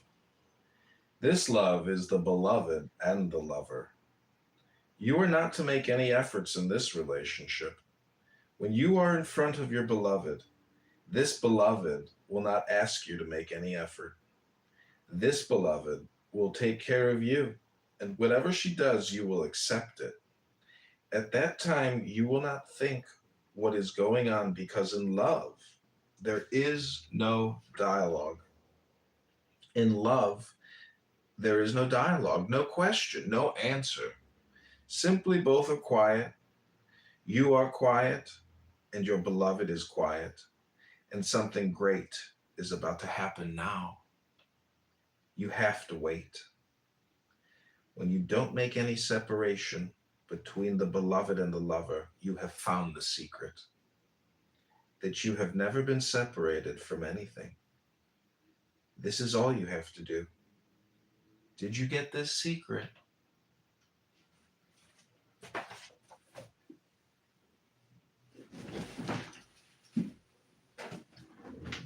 Beautiful, John.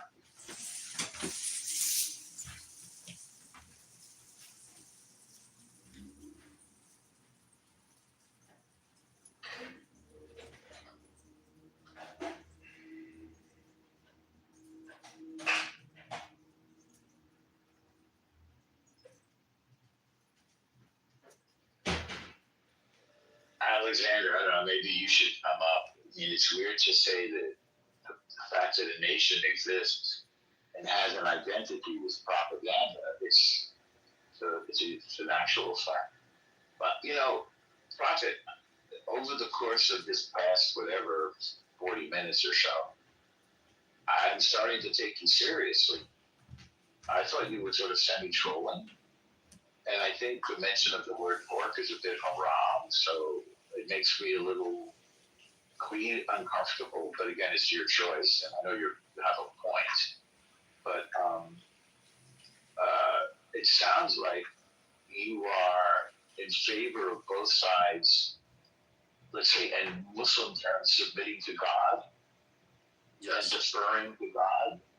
And I get that big time. And I know that is definitely, I mean, if I can speak for myself, but as a Jew, it's the perspective of a Jewish person. Even when we fail, because we're not great at it, you know, we're human, we're fighting our own lower inclinations. But, you know, I hate to sound like a liberal, but I have Muslim friends, and that's what I get from them. And I've heard them call us, what do you call them, Dinami, cousins through the father, and the people of the book, and all that kind of stuff. And we have peace with very important Arab nations like UAE and Bahrain. I forget what else now is in the Abraham Accords, but it's expanded. I think Saudi has been on board. They just everything but signing the paper, you know. Because Israel is, we share common enemies for one thing. The Muslim fundamentalism or the Islamic Brotherhood and the Iranian revolutionary genocide regime. So, you know, I feel that we can unite against evil. The Arab nations and the Jewish nation.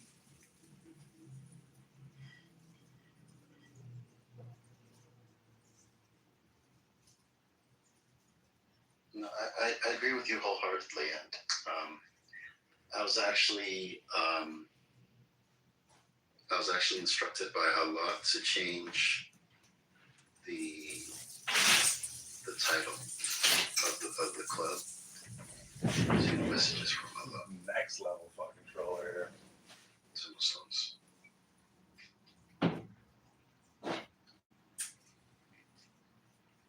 Alexander, what's not true? Is it what Allah said?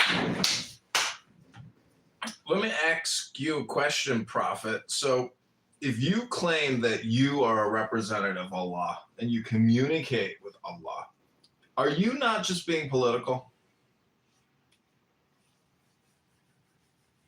Well, I'm not really associated with the politics. I don't really understand it as much. Well, you got to look at the word political. It's polity, which is really the root word of politeness. And so I think you're pretty polite and social, but I think you're going to meet a lot of disgruntled, you know, community members. That's my experience. Yeah, of course. And this is one of the prophecies in the Quran, that any prophet will be rejected by people. That's my lived experience. It's just a pattern. So I actually expect it. Look, Alexander, feel free to say what you were going to say.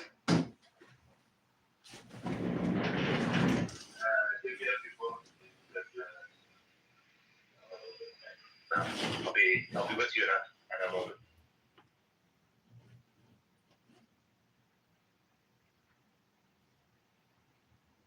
It's a nice message up top. I'm sure there's a lot of people on this app that desperately need to read it and reread it.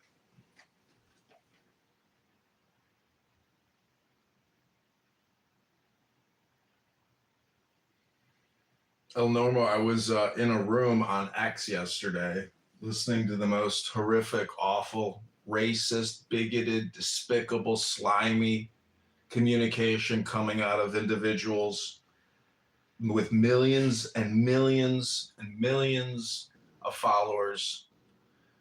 And, you know, I asked them, what's the silver lining where, you know, you become a bigot, a racist, and you would be shocked at the response. You know, it's all or nothing. And if you were to make those same statements against any other group of people, you would be castigated, you know, criticized. But when it comes to J words, these anti-Semitic, racist, I would call them, you know, white supremacists, neo-Nazis, they are gathering in the thousands and making the dumbest statements ever imaginable. And it's easy to fall into it if you are an American and you're looking for some type of answer to why perhaps your life sucks or you think that this country sucks. And it's really all just, it's like a lack of knowledge or a large language model. And unless you can prick that bubble or get outside of that bubble, you are your own victim.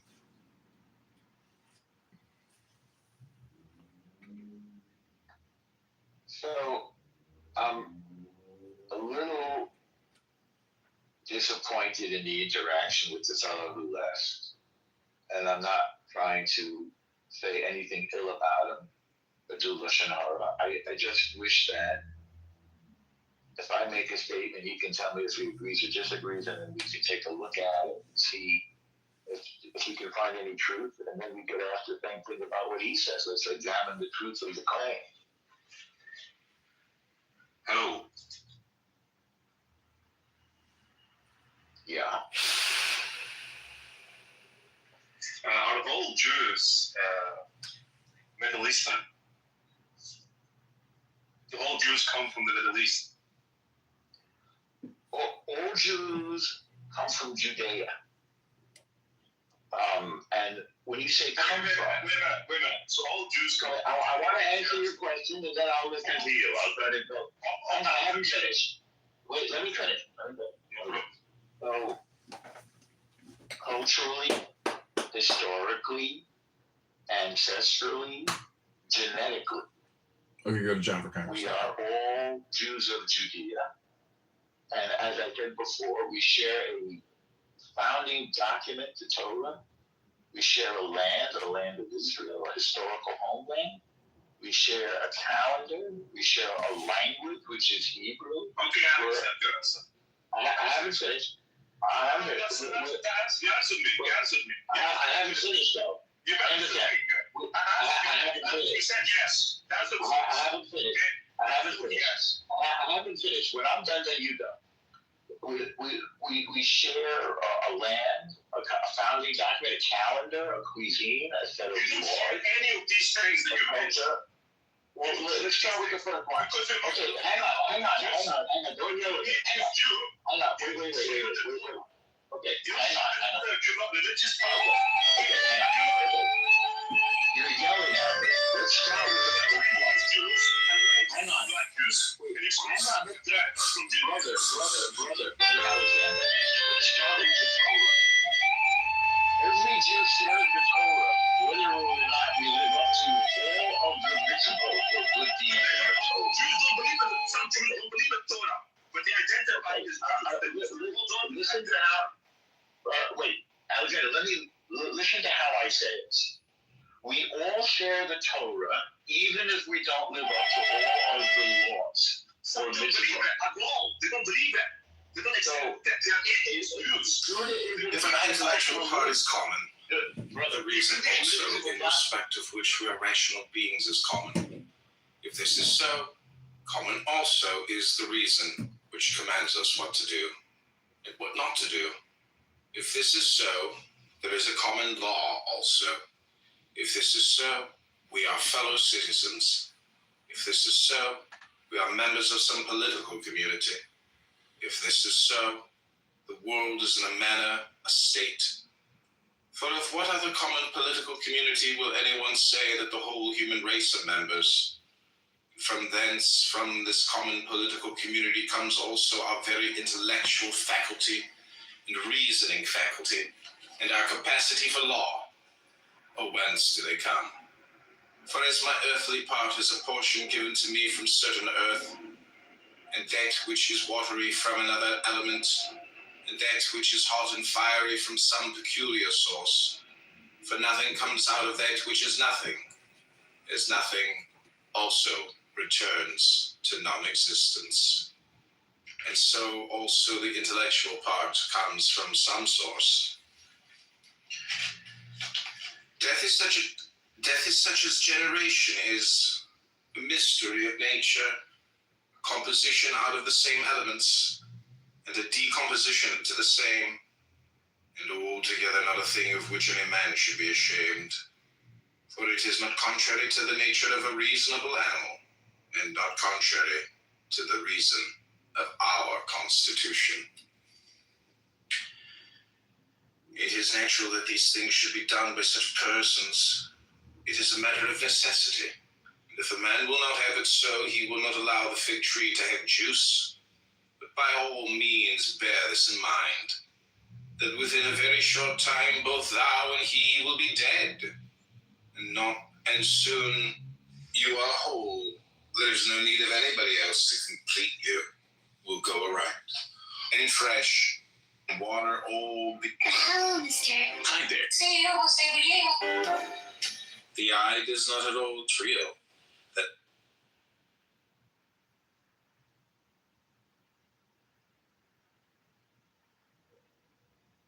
it counts you almost $1,000 a month in a household of 4 on food stamps. Just sitting back, existing, no work requirement whatsoever. That should never have been allowed.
Refute what a lot of these dingbats are saying and stating, and the fact that they don't understand Jewish philosophy, I would say, is, you know, one of the reasons why they're so politically polarized.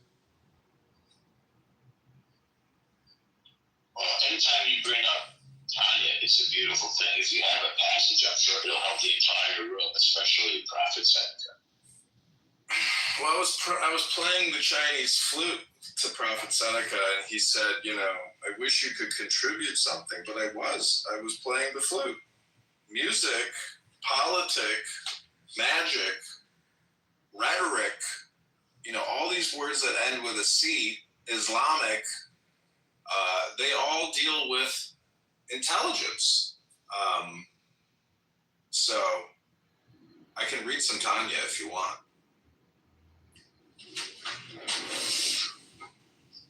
Well, there's Prophet Seneca's room, so I want to be guided by him, although it is beautiful stuff. I just have to mention, go ahead and read it if you want to. For anybody in the room who might care, I had kosher Persian food 2 nights ago, and it was one of the most delicious experiences of my life. It wasn't cheap, by the way. It was on the Upper West Side of Manhattan, a place is called SHEL, and it was just a gorgeous experience. Beautiful kosher Jewish Persian experience. It gave me hope, by the way. And while I was there, we were talking about the fact that even today there are many synagogues in Iran or Persia. So I have hopes of the region. I'm sorry to interject my culinary travels, but I do want to give it time. Yeah, I had some Persian food at this place called Kebabi here in Chicago. Wow, ecstasy.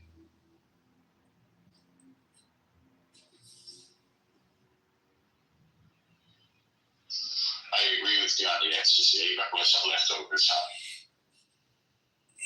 Okay, this is interesting. This is what the commentary says. The only thing that is eternal is love. This love is the beloved and the lover. You are not to make any efforts in this relationship. When you are in front of your beloved, this beloved will not ask you to make any effort. This beloved will take care of you, and whatever she does, you will accept it. At that time, you will not think what is going on, because in love, there is no dialogue. In love, there is no dialogue, no question, no answer. Simply both are quiet. You are quiet, and your beloved is quiet, and something great is about to happen now. You have to wait. When you don't make any separation between the beloved and the lover, you have found the secret. That you have never been separated from anything. This is all you have to do. Did you get this secret?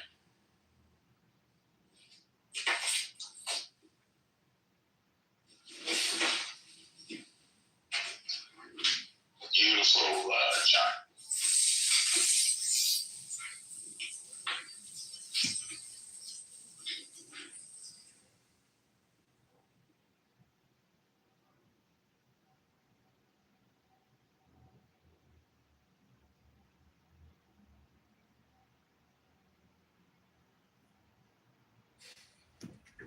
I'm verifying you are human. You violated X's policy. Verify your email every single day.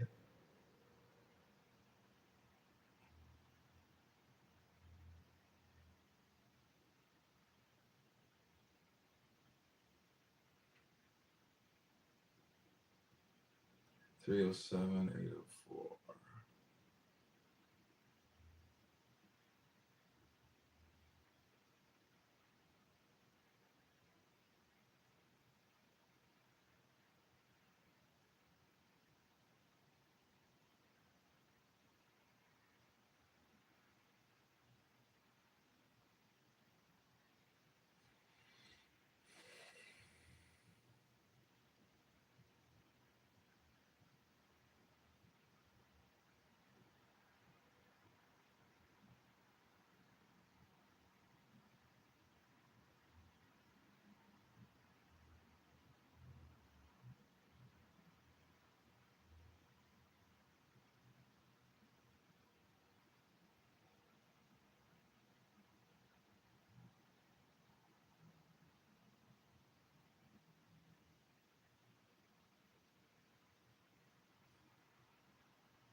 Refute what a lot of these dingbats are saying and stating, and the fact that they don't understand Jewish philosophy, I would say, is one of the reasons why they're so politically polarized.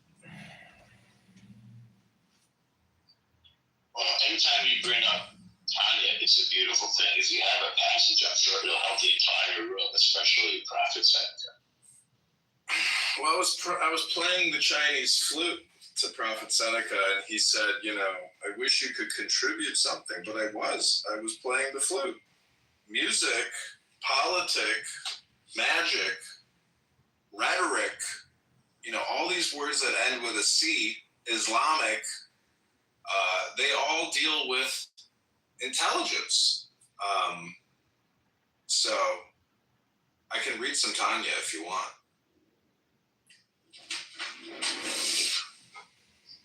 Well, it's Prophet Seneca's room, so I want to be guided by him, although it is beautiful stuff. I just have to mention, go ahead and read it if you like to.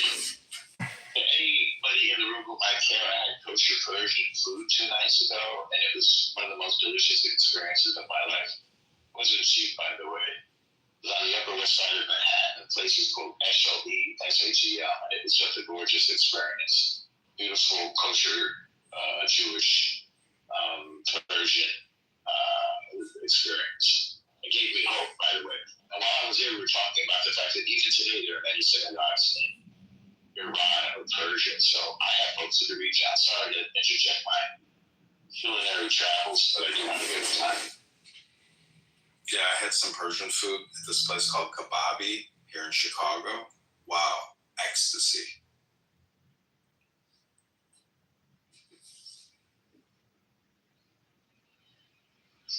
I agree with you on the ecstasy. You got some leftovers, huh? Okay, this is interesting. This is what the commentary says. The only thing that is eternal is love. This love is the beloved and the lover. You are not to make any efforts in this relationship. When you are in front of your beloved, this beloved will not ask you to make any effort. This beloved will take care of you, and whatever she does, you will accept it. At that time, you will not think what is going on, because in love, there is no dialogue. In love, there is no dialogue, no question, no answer. Simply both are quiet. You are quiet, and your beloved is quiet, and something great is about to happen now. You have to wait. When you don't make any separation between the beloved and the lover, you have found the secret. That you have never been separated from anything. This is all you have to do. Did you get this secret?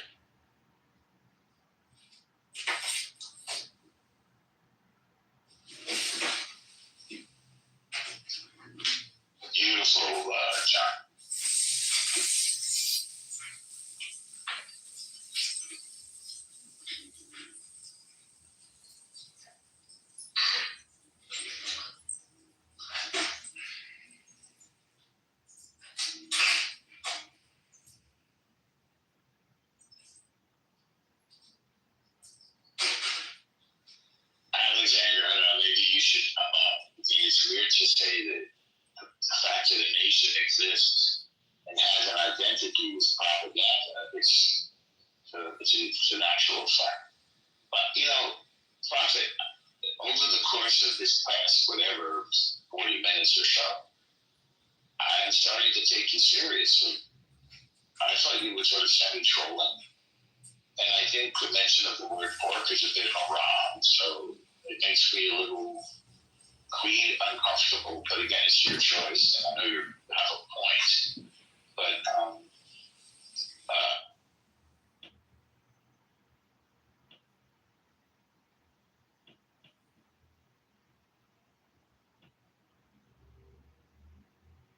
Hello, mister. Hi there. Would you like to sign my petition? Constitution, read by candidate Congressman John Kitover. Each state shall appoint in such manner as the legislature thereof may direct a number of electors equal to the whole number of senators and representatives to which the state may be entitled in the Congress, but no senator or representative or person holding an office of trust or profit under the United States shall be appointed an elector. The electors shall meet in their respective states and vote by ballot for two persons, of whom one at least shall not be an inhabitant of the same state with themselves. And they shall make a list of all the persons voted for, and of the number of votes for each, which list they shall sign and certify and transmit sealed to the seat of the government of the United States, directed to the President of the Senate. President of the Senate shall, in the presence of the Senate and House of Representatives, open all the certificates, and the votes shall then be counted. The person having the greatest number of votes shall be the President, if such number be a majority of the whole number of electors appointed, and if there be more than one who has such majority, and have an equal number of votes, then the House of Representatives shall immediately choose by ballot one of them for President. And if no person have a majority, then from the five highest on the list the said House shall in like manner choose the President. But in choosing the President, the vote shall be taken by states, the representation from each state having one vote. Quorum for this purpose shall consist of a member or members from 2/3 of the states, and a majority of all the states shall be necessary to a choice.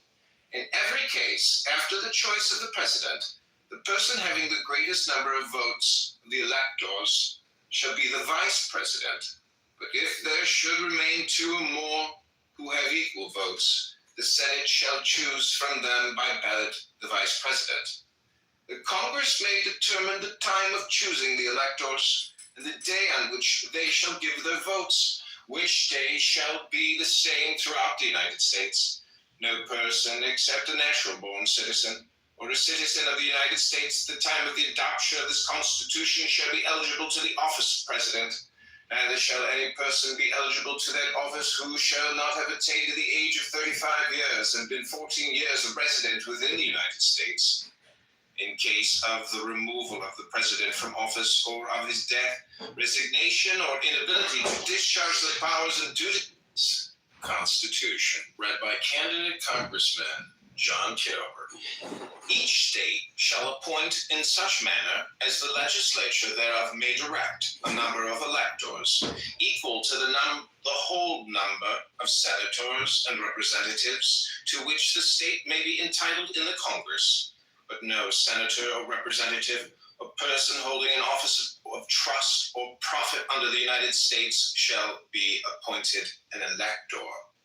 The electors shall meet in their respective states and vote by ballot for two persons, of whom one at least shall not be an inhabitant of the same state with themselves. And they shall make a list of all the persons voted for, and of the number of votes for each, which list they shall sign and certify and transmit sealed to the seat of the government of the United States, directed to the President of the Senate. President of the Senate shall, in the presence of the Senate and House of Representatives, open all the certificates, and the votes shall then be counted. The person having the greatest number of votes shall be the president, if such number be a majority of the whole number of electors appointed, and if there be more than one who has such majority, and have an equal number of votes, then the House of Representatives shall immediately choose by ballot one of them for president. And if no person have a majority, then from the 5 highest on the list the said House shall in like manner choose the president. But in choosing the president, the votes shall be taken by states, representation from each state.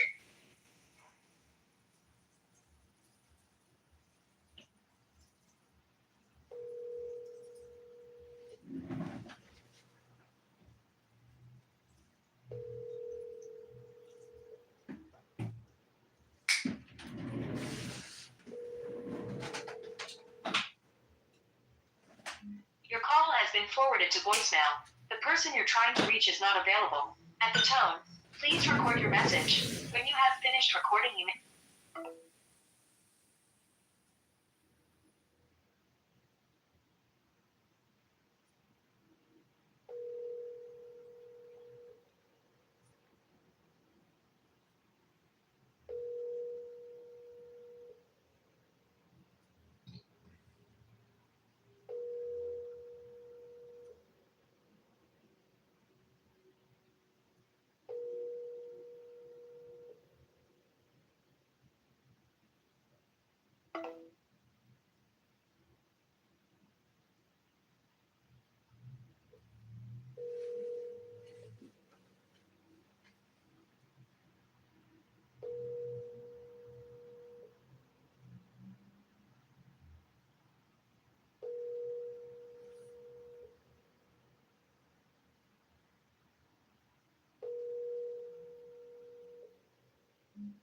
Hi,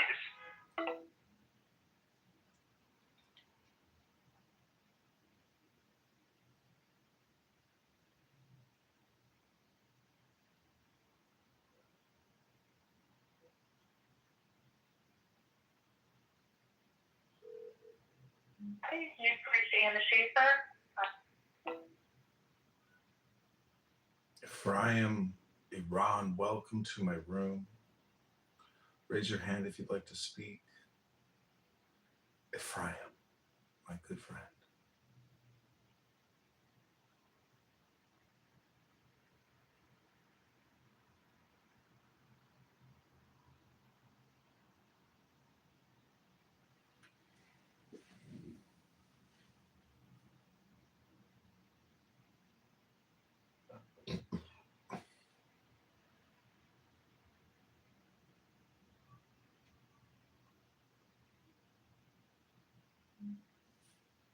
Thank you for calling.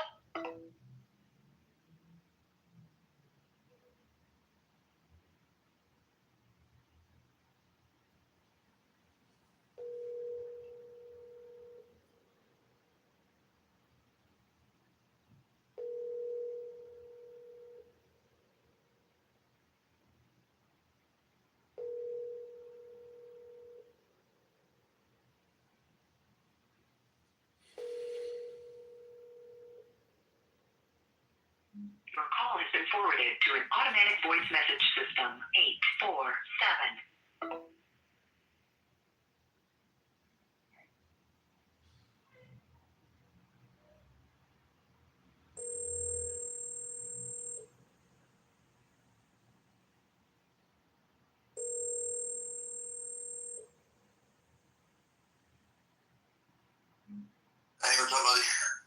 Hey, what are you doing?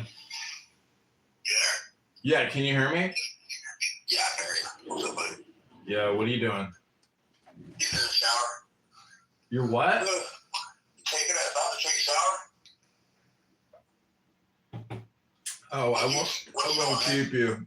Oh, I was just wondering if you wanted to join my meditation work with John Kitover, candidate Congressman, in my clubhouse. I'm going to be in the shower for about 10 minutes, and then I got to go pick up my son here. Yeah, just listen. No, play me while you're in the shower, and then we'll be doing the meditation work. But go to my room. It's under John. Okay, bye.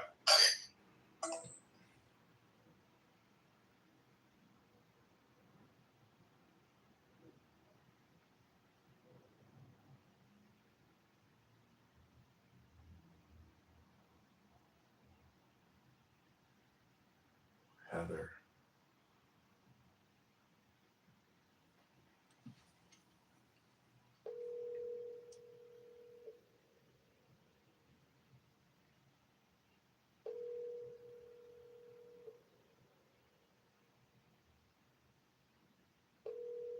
This is my campaign coordinator in Rockford.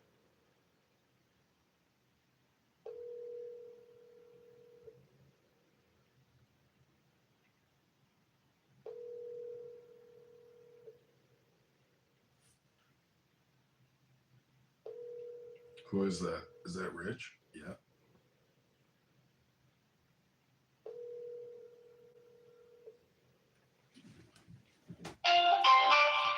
The wireless customer you are calling is not available.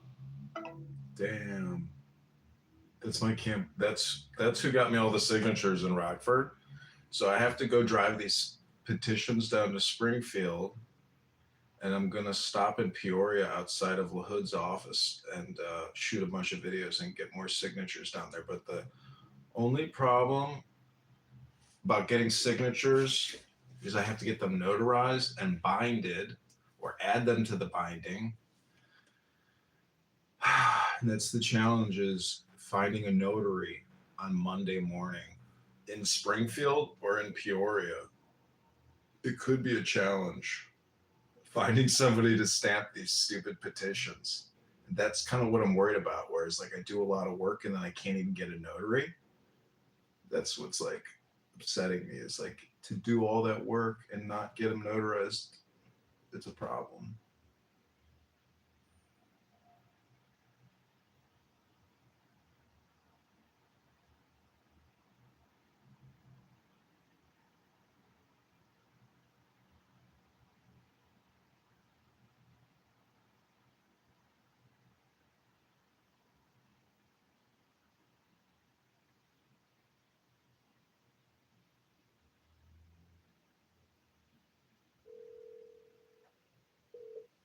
This is my mom. Johnny? No kidding. Hi, kiddo. Hey, Mom, how are you doing? I'm doing good. I'm reading an article about a 6-year-old taking a gun to school and shooting the teacher, a 23-year-old teacher. Went through her hand and into her chest. And the bullet can't be removed. Otherwise, there would be more problems. Do you believe it? Well, what's the good news? Yeah. Good news is I went out on a beautiful sunny walk, and the city of Rio Rancho is brush hogging all the brush along the path, making it beautiful. There is a house being built on the corner of the street, and I'm good. I'm healthy. Are you healthy? Healthy, happy, ready to go to Springfield. Really? Oh. You want to fly out? You want to fly out here this weekend and go to Springfield with me to drop off my petitions for Congress? Take some photos with me. Me and my mom depositing our petitions for Congress. I'm not a very photogenic person, as you already know. Might spoil your chances. Well, we'll dress you up as Uncle Sam. We'll put a flag around you, get you a big torch and a Liberty hat. You'll go viral. Fool out of me. Well, they can't. That sounds like fun. It is a lot of fun. You want to fly up here? Fly up here tomorrow, and we'll do the road trip. Could I stay with you for a couple of days? Yeah. After that? You'll have to. I mean. To make it worth my while? Yeah, you can. Anything on the front end of the calendar. I'll send you the Airbnb link. You can book the reservation and leave me a review afterwards. John is the greatest Airbnb host. He put me to work, and I cleaned everything and fixed everything and made it nice for you. Thank you, John, for putting me to work, spending your inheritance, and making this Airbnb great again.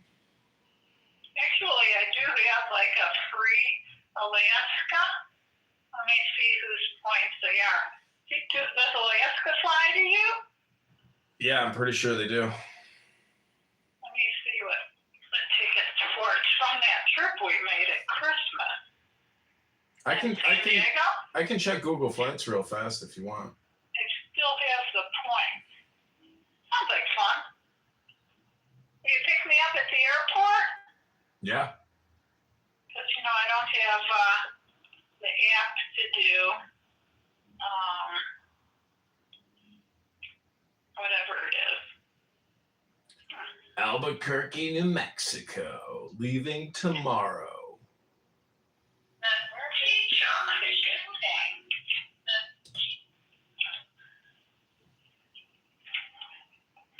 Southwest Oh my voucher may be gosh. used between January 23 and 24. Maybe It's expensive. Woo! airlines. Oh, you could stay for my birthday, actually. Oh, yeah.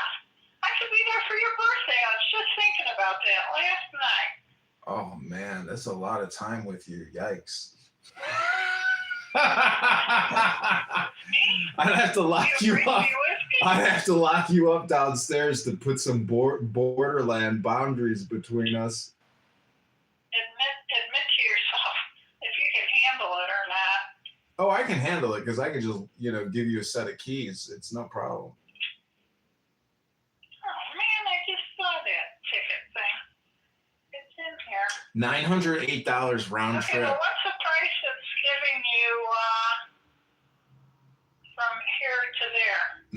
It's a direct flight, nonstop, 2 hour, 52 minutes, $908 round trip. United Airlines. $900? Okay.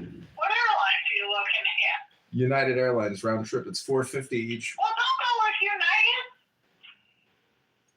Oh, it's the cheapest. It's the cheapest. It is not. November 1st. There's nothing going on in the world right now that the price should be that high.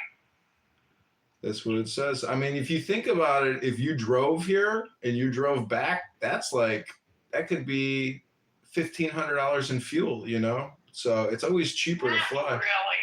I just filled my car up from empty for $36 a couple days ago. Well, you only get 300 miles every fill up.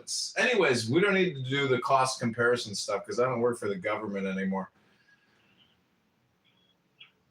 Yeah. I'm trying to work for the government again, actually. Yeah. That little ticket that I had it on in my address book. Okay, well, I've got a couple of mirrors getting hung. They're on their way over here. While they're doing their thing, I'll look up what that little receipt is I have in my book, and then I'll get back to you. Is that okay? Yeah, that sounds good. Okay, good. Okay, talk to you soon. All right. Everything else good? Did you settle out with your IRS job? No, they haven't emailed me back yet. Really? They're just stringing you along. They're waiting for you to drop out. No, they have to respond. I submitted everything and they accepted it all. Yeah. They kind of, I don't know if their hands are tied. Well, the government is supposedly shut down, but they still processed my response during the shutdown. So all I can do is wait and see. And then I have a hearing with Illinois unemployment coming up November 4th, I think, on telephone. So if they don't show up, I might win by default. And that's like, $10,000. So that'll be really nice. Huh. Well, for that kind of money, don't you think they would show up? If the government's shut down, who the hell knows? They might not show up. Well, that's true. Because if people aren't getting paid, well, if it resumed and somebody didn't show up for that case, somebody would get fired for throwing that money down the tube.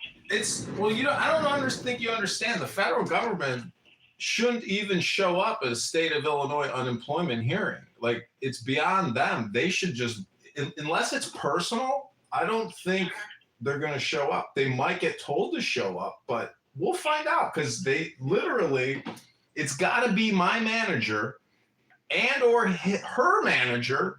If not, they have absolutely no context whatsoever. It's just some random person who's, they have to present their evidence. That's hopeful thinking. I want you to realize that is what you are doing. You are hoping for that outcome. All I can say is it's like going to the casino. You place your bet. I did the work. If they show up, if the judge sides with me or the judge sides with them, in my experience, the judges generally side with the employees. That's my experience.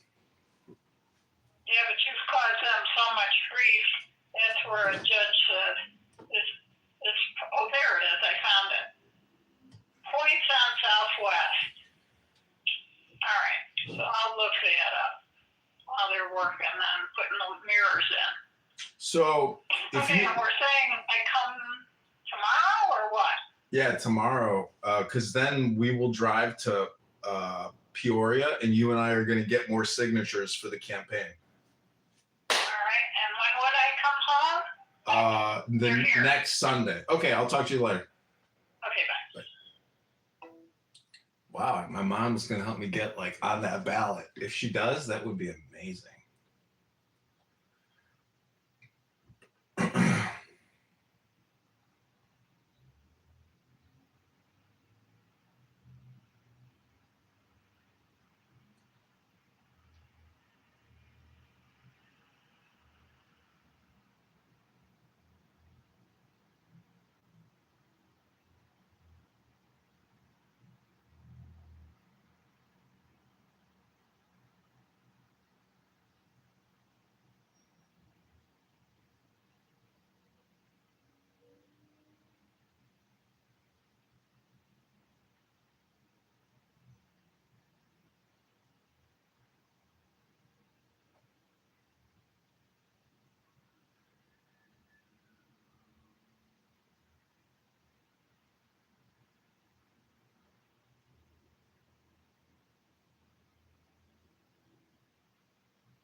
Maybe my sister wants to go?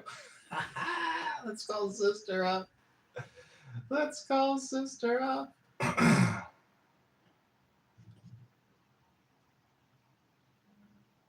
USA, USA.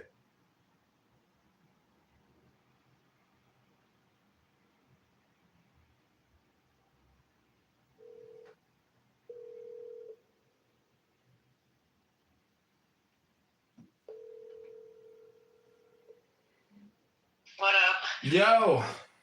Yo. I just talked to Mom. She said she might fly in tomorrow and go to Springfield with me to drop off my petitions. Wow. Yeah, I'm 400 signatures short, unfortunately. Oh, no. Yeah, so it's possible that I can get the signatures this weekend in Peoria, which is right next to Springfield, and we'll see. We shall see. Ooh. Did you tell her that? Yeah, she knows. So much grief. When are you driving down there? Saturday. Okay. Oh, man. Do you have people out there working signatures right now? I'm trying. Mm-hmm. How do you feel about her coming to do that with you? Oh my God, I have no one, Samantha. Like everybody that I can think of that I've already asked, you know, like just having anybody to say, yes, I would love to help you is like, you know, invaluable. Aw, that's cool.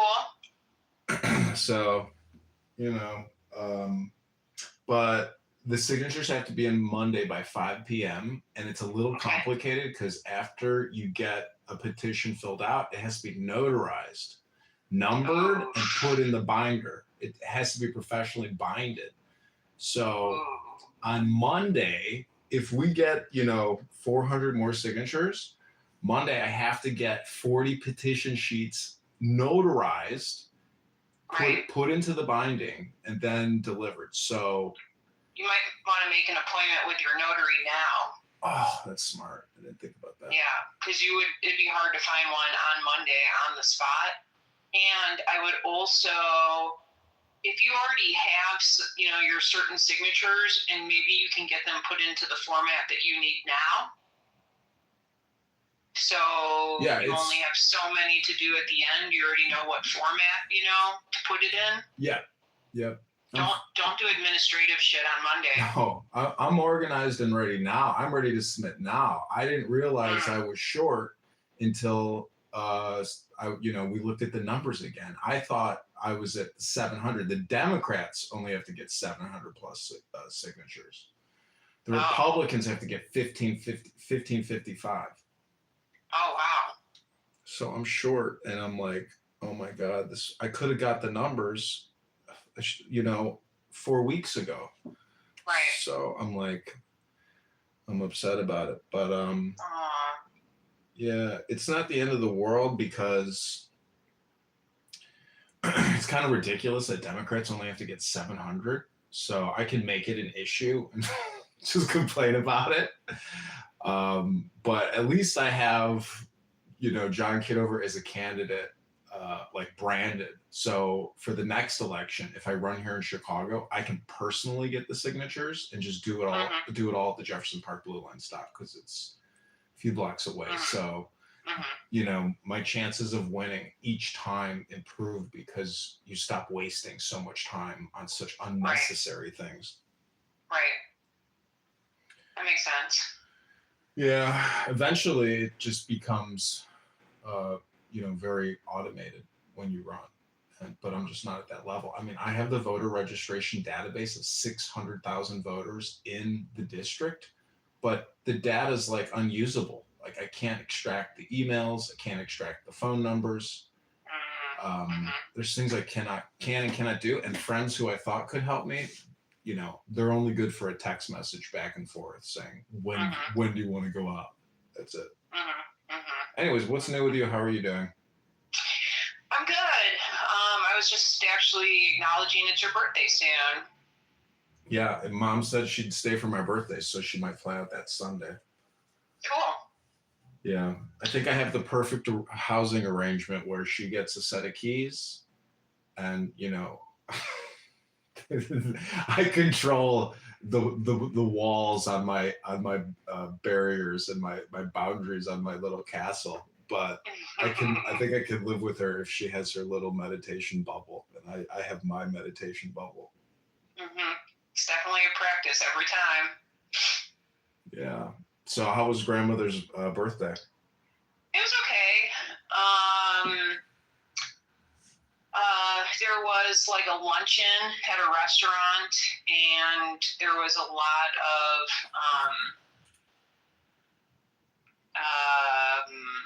noise that was going on at that restaurant, a whole bunch of just ridiculous things that were happening that made the party not go super smooth.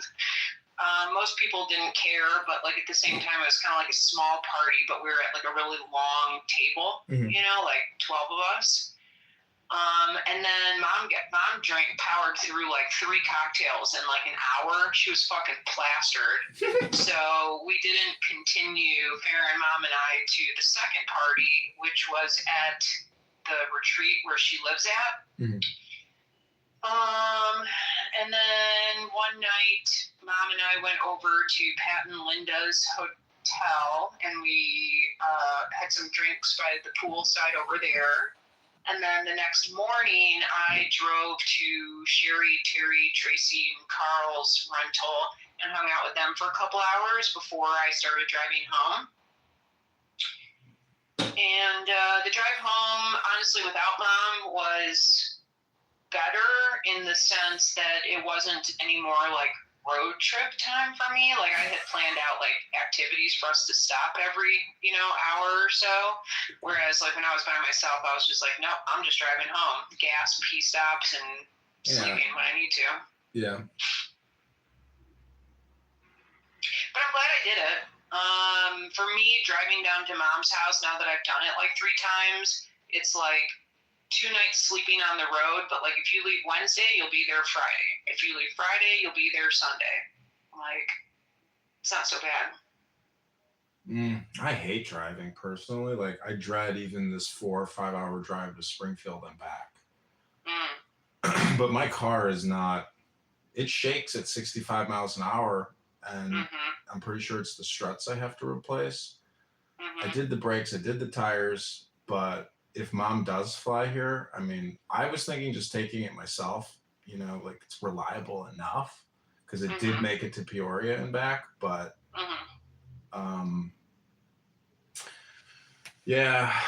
But anyways, even I've if gotten really good rental car prices on Toro instead of like a regular car rental, but people usually rent really old cars on there too for more like local driving. I checked Toro. There was nothing like close by that I could find when I checked last time, but I'll probably do Hertz or Enterprise. And just get a. Whose cell phone? Do you have T-Mobile by any chance? Yeah. Dude, T-Mobile has amazing deals through the app. Go to benefits, and like from there you click a link into like a car rental, hotel prices, really good discounts through T-Mobile. Yeah, I don't use the T-Mobile app. I've always like just never found any use for it, but there kind of isn't, but they do have really good perks. I've used them. So what else is new? What are you gonna do with your life now as, you know, Samaritan? Yeah. Are you meditating? Not regularly like TM style now, but other micro forms of it, yes. In fact, I'm doing it right now.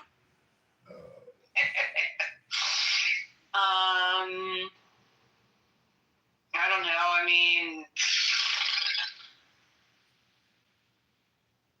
I don't know how to answer that question. Like, I'm not really sure if anything changes. I mean, it doesn't have anything to do with being Samaritan, but, you know, I do apply for jobs, hear back from nothing. I'm taking a class, a 4-week class in November through December. We're going to spend the winter in Forks, doing winter fishing. So a lot of December, January, February, some of March we'll be here. And yeah, that's about as far as in advance I'm looking at. Well, you know, you don't have to go anywhere to get to paradise. That's right. Just close your eyes. Exactly. I'm in paradise. Paradise Now. ParadiseNow.com. I saw a guy once wearing a shirt and it said Nirvana on it. And I was like, sir, what does that t-shirt mean? What does Nirvana mean? And he was like, it means paradise, bro. And I was like, Nirvana, Nirvana, Nirvana, Nirvana, Nirvana. It's basically a mantra to, you know, stop thinking. And then you can get back to paradise. It's just hard to stay there sometimes in certain situations for certain people. I know. That's why people like their bubbles and they don't want outside emotional drama coming in. I read a good quote. It said, you are the sky. Everything else is just the weather. Ooh. That's a good one. Isn't it? I was like, whoa. Whoa. Did Dad acknowledge your card? Yeah. He texted me. Cool. I sent him a text with Trump that said, thank you, Jordan.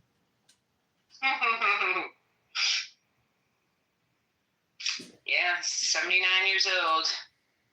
Yeah, I thought it might have been his 80th for a minute. And then I was like, oh no, maybe I really should have sent him a card. But I just sent him like some graphic design piece that I made. I sent him a real card in the mail, but I haven't heard that he got it.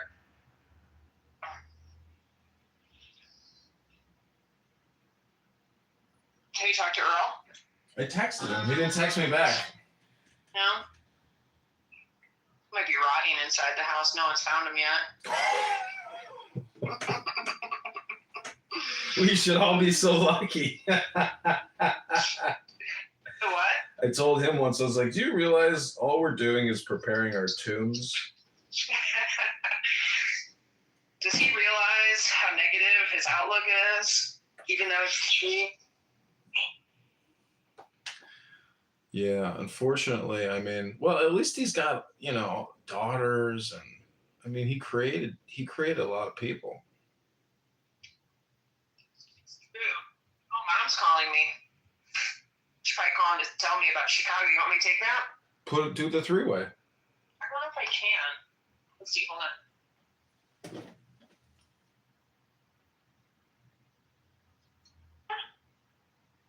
Hello? Hi, Pumpkin. Hi, Big Pumpkin. How's your face? It's really good. Oh, yeah? How long does it take for that swelling to come down? I still wake up with a little bit of some puffy eyes, but every day it's like less and less and less and less. Huh. And it looks good, huh? Yeah, my skin looks very dewy and glowy. I bet you that's what I've seen on some other women in pictures. Mm-hmm. Perfect they look. Beautiful. I got a call from John just now. John's on the line right now. I was just talking to him. He called to tell me that you guys are you're going to Chicago tomorrow. Yeah. So that's why I called you. Okay. Because I can use those points finally, but I need your help. Okay. If you have time. Now, the flights from Midway are far better. I can get a non-stopper for 2 hours and 40 minutes. Mm-hmm. And you can't get that at O'Hare. O'Hare's are 8 hours. You gotta go to Dallas or Denver. That's because you're trying to use your Southwest points? Yeah, I am gonna try and use those, but going to Midway, they're the only ones that have that nice 8:10 in the morning flight, and you get there at 11:50. Okay. Why is John calling you to tell you? He's on the phone with us right now. He hasn't said anything. Yeah. Perfect. John? Johnny's here. Oh, God. Oh, geez. John, you got any drugs when I get there? No, we got to stay sober. We'll be dealing with the Illinois State Police as we make our way to Springfield to deposit the petitions. Oh. So you heard that, John. There's an 8:10 in the morning arriving at 11:50 at Midway. Yeah. Is that doable for you? Would it be possible to Uber or taxi from Midway to me? She doesn't have possible, but I don't know. I told you earlier I don't have that app. Well, yeah, she doesn't have the ability to call an Uber. She'd have to just do a taxi. But if you're ready to head down to Springfield, John, why don't you pick her up and you guys just keep going? Well, that's the thing is, south. well, we're not going to Springfield. We're going to Peoria to spend the weekend there to get more signatures.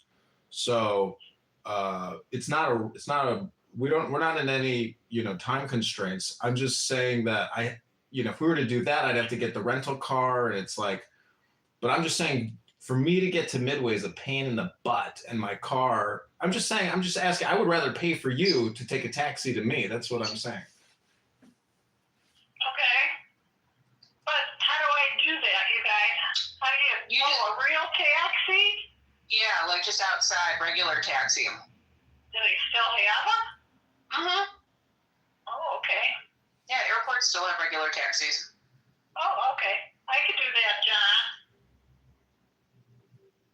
So, John, if I arrive at 11:50, I'd probably be to your door at your apartment at 12:30, between 12 and 1 o'clock. Yeah, that's no problem. And as soon as you get here, we'll put your stuff in the unit below, and you can relax for a minute, and then we'll go get a nice lunch at this place called Sweet Cafe here in Jefferson Park. Okay, and then we head out from there on Saturday. We can leave Friday or Saturday. If we leave Friday, we can get signatures there Friday night. Yeah, I'll leave that up to you. Okay. Yeah, we can talk Are you about it. sure, John? Oh, Now, this what's is. the date you want me to go home? I was thinking you could leave the next Sunday if you wanted to stay here for a whole week. It's up to Yeah, I you. would like to stay a week. I could help you around there. Oh Or, yeah. I don't know. We could play. Do you know how to pour epoxy? Yeah, it's self-leveling. Where is it needed? On the basement floor? Yeah, in the basement studio. You and I ripped all the carpeting out. And there's cracks in the floor? No, I mean it's pretty. It's you see it. I can send you photos. It. You know. Epoxy is. I thought you had like a crack or something. I can't epoxy a whole floor. I'd probably die inhaling the stuff. That's what your goal is, isn't it? You want to become a permanent fixture in the floor? Very clever. I see. Yeah, I got this guy. I'm going to send him some photos because I have to send an itemization to Airbnb by November 1st. So, anyways. Well, we'll talk about that when I get there. I'll have to look and see what your thinking is on that. Yeah, there's certain ways to think about it. I'm not sure, what the best way to do. There's so many variables, but. I'm full of ideas. You got the right person. My philosophy, modify. if it's not broke, don't fix it, and just go with the cheapest way to fix it and get it back. You two. Get it back on Airbnb as quick as possible. All right, Samantha, can you make that trip happen with my points? We're gonna have to get you logged into Southwest. So,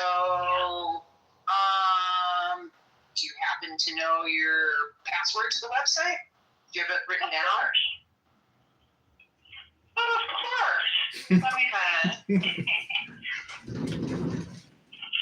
What are you doing? I'm not really sure you have points. That's the first thing for us to I check. do. I'm looking at them. I got 19,192. Where do you see that? On an email? I got it on a piece of paper. All right, so I see. I've got cookbook and a Swim Girl 1. Swim Girl 1. Okay, I need to go grab my computer. And let me try all this, and then Mom, I'll call you back. Okay, and I have the tracking number and the certified code. I got all of it. What is your return date? The 6th? Tomorrow to the 6th? No, stay till like the 8th. Just that Sunday, maybe. The next Sunday, Sam. Okay. Okay, and a non-stopper. Of course. You're gonna have to go back, take a taxi back down to Midway. Oh no, I can drive her back there. That's no problem. If we checked United, it was $900 round trip, so $450. I also don't think 19,000 is going to be enough for a round tripper. But No, let me look and see. Okay. All right, you guys. All right. Okay, bye. This is the John Kitover podcast. I'm putting my mom to work on the campaign trail. You can pick your nose, but you can't pick your mother. I changed that from you can't pick your relatives.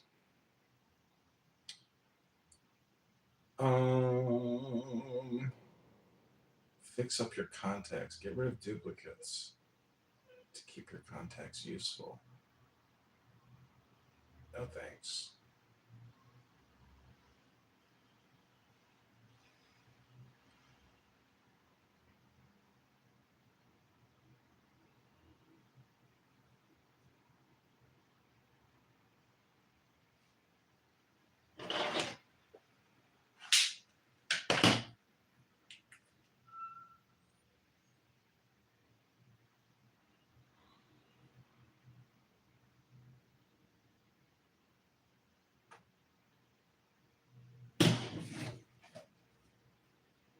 Okay, this is meditation work with John Kitover, Canada Congressman.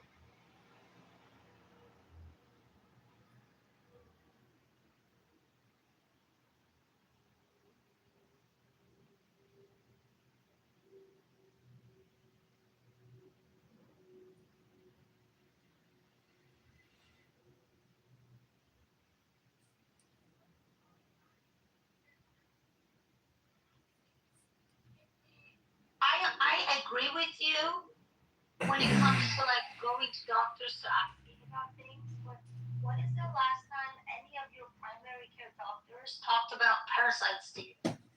If you ask your doctor, can we test for parasite? The answer is why?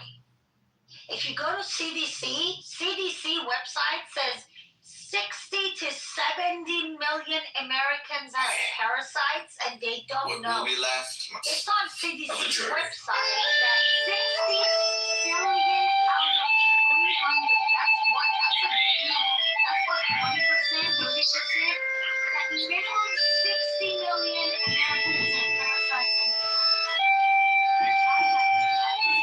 a single person. I'll wait here for you to bring me one person that their doctor said, let's check or let's treat you for parasites.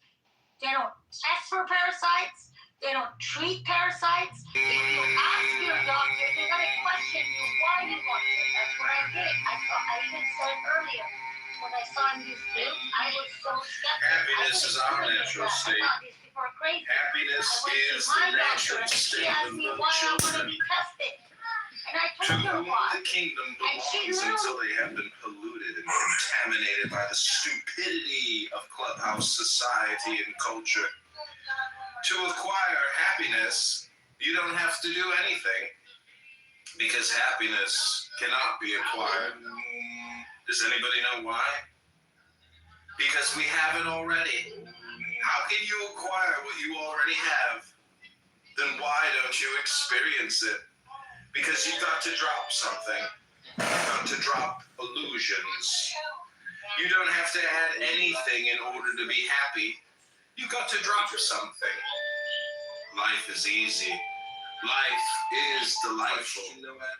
It's only hard on your illusions, your ambitions, your greed, your cravings.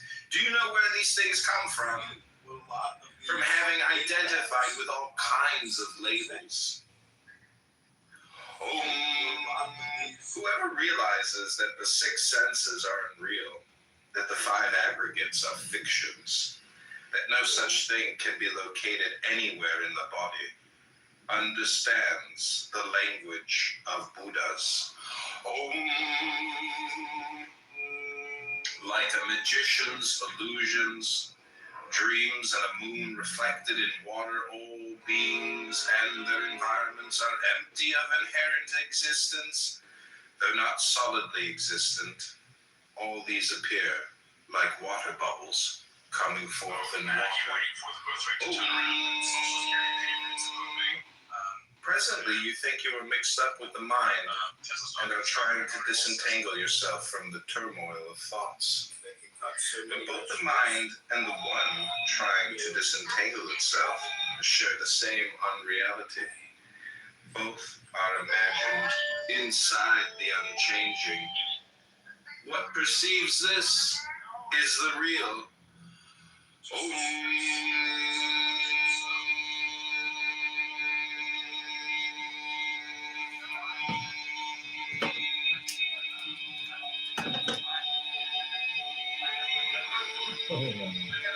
The description is not the described. Does not the describe.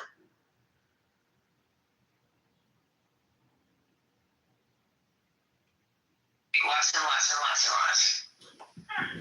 And it looks good, huh? Yeah, my skin looks very dewy and glowy. I bet you that's what I've seen on some other women in pictures. Perfect they look. Beautiful. I got a call from John just now. John's on the line right now. I was just talking to him. He called to tell me that you guys are you're going to Chicago tomorrow. Yeah. So that's why I called you. Okay. Because I can use those points finally. But I need your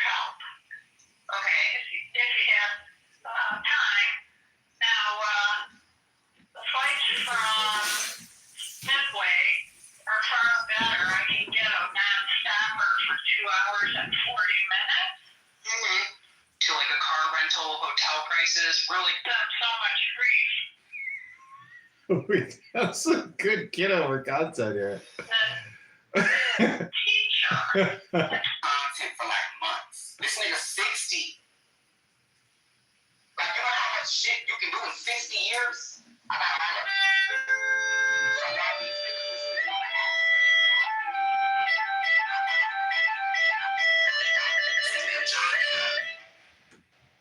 the these niggas was on the app fake doxing me, Kiki. Let me finish. There's something I start real doxing.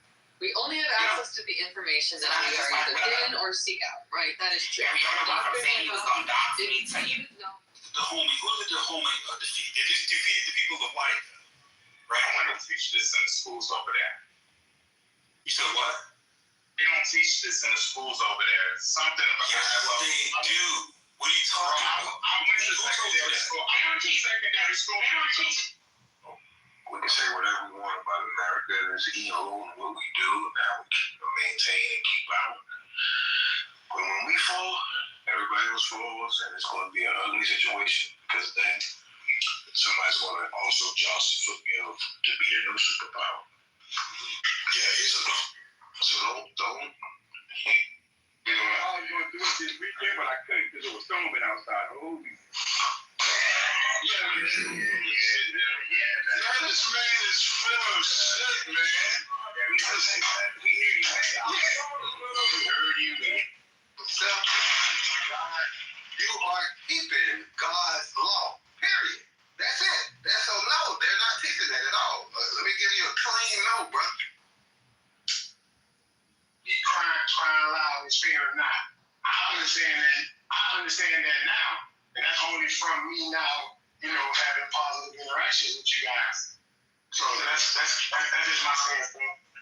Yes, sir. And on top of that, little 14, 20, 30.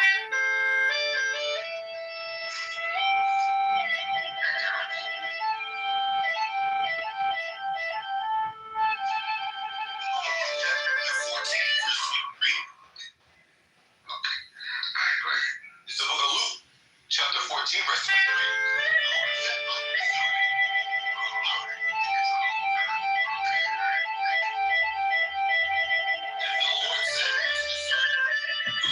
Into the highways and hedges and come.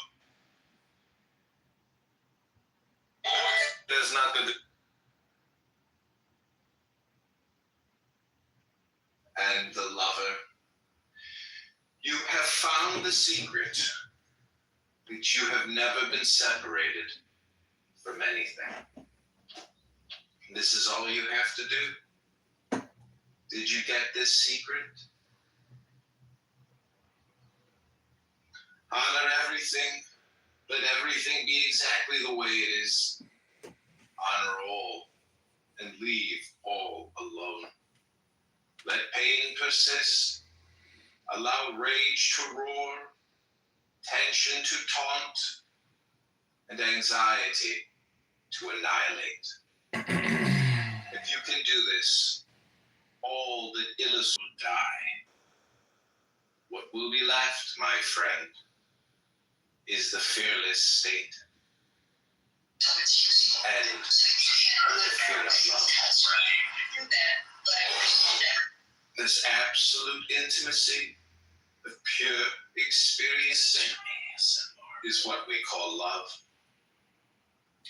It is the absence of distance, separation, How much credibility can you give Jesus Christ? There is no room for two there. Love is the experience of pure non-duality.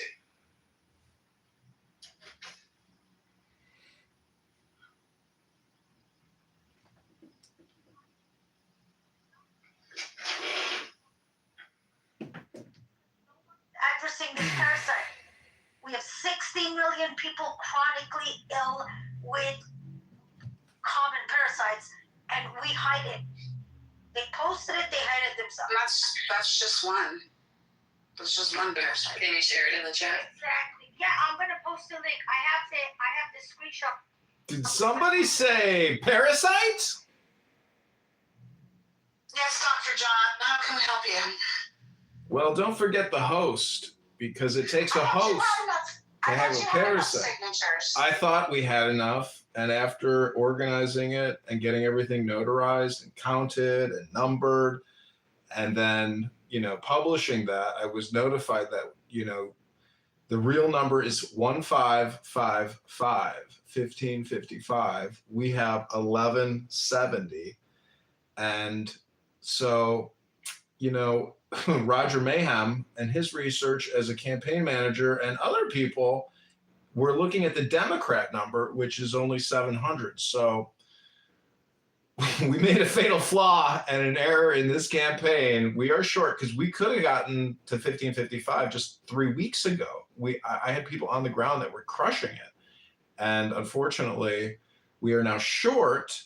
However, my mom is flying here tomorrow, and we're driving to Peoria, which is next to Springfield, Illinois, and we will hopefully get 400 more. And I'm going to schedule a notary for Monday morning, get them notarized, put them in the back of the binding, number them, and submit by 5 p.m. Monday. So we are close. We are very close. And I think this weekend, getting 400 signatures, and then now my Rockford circulator is texting me. So it's all just logistics at this point to submit, but we're very close to meeting the requirements and challenging Darren LaHood. Hi, Marshall. Great cheetah jacket there, sir. I love you. I'm going to let Edmund elevate the room now. John, get us some poetry, please. 60 seconds. That's all you get. 60 seconds. Okay, this comes from love. The only thing that is eternal is love. This love is the beloved and the lover. You are not to make any efforts in this relationship. When you are in front of your beloved, this beloved will not ask you to make any effort. This beloved will take care of you, and whatever she does, you will accept it. At that time, you will not think what is going on, because in love, there is no dialogue. In love, there is no dialogue, no question, no answer. Simply both are quiet. You are quiet, and your beloved is quiet. And something great is about to happen now. You have to wait. When you don't make any separation between the beloved and the lover, you have found the secret that you have never been separated from anything. This is all you have to do. Did you get this secret?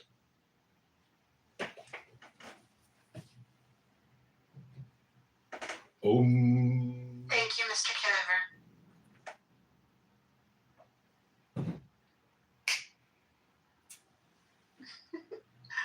Is that the right one, Liberty? Is what the right one? Yeah, it's the one from Cat Litter. Okay. Yeah, so I mean, this is where I think that different people have a different schema of the world.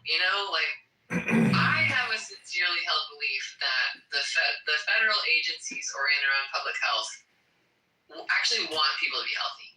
I do. I genuinely believe that. I don't think that they're hiding things from us. I think that there's some institutional biases related to, corporate funding, blah, blah, blah. But that's just me. That's just my personal opinion, is that the agencies in the government around public health are trying to do what's best for us. Not that they always succeed, but that it is a data-driven process.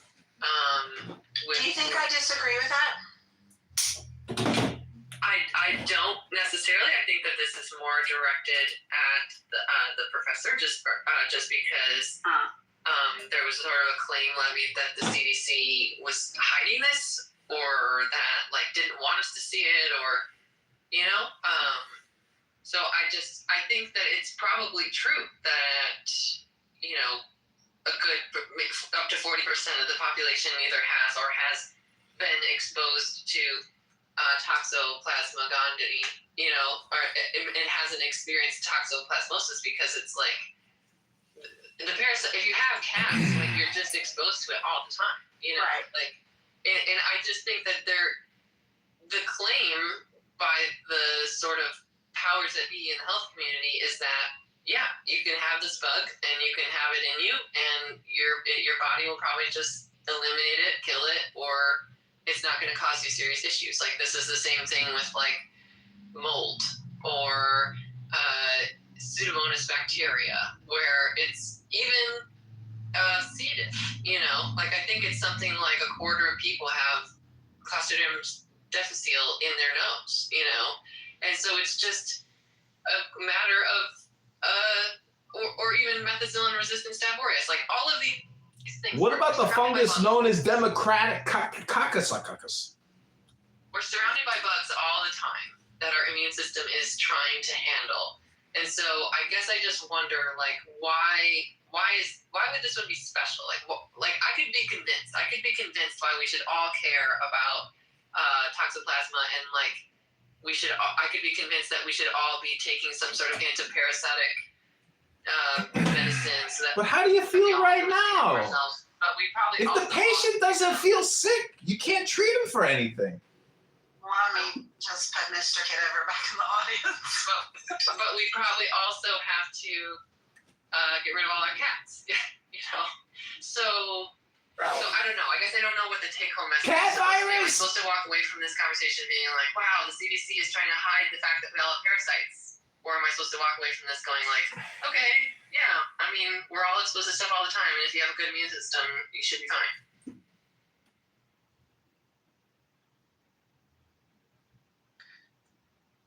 I think for me, the takeaway would be if they got pushback for putting it up and they took it down, and I agree with you, I think it's relatively something that, you know, our bodies are meant to defend. It's not that big a deal, but if they're doing that on things that aren't that big a deal, are they doing that on things that are a bigger deal? But if it was a bigger deal, wouldn't they be? To me, like when I'm reading this article, I'm just I don't know specifically the nature of the pushback that they got, but I could be not surprised if it was like, yo, people don't understand that this parasite is probably mostly harmless for most people, and people are going to get really freaked out. So like you find a different way to word it, you know? Like that isn't necessarily misrepresenting the truth. I think sometimes you have to acknowledge the fact that the general population can make really stupid decisions sometimes.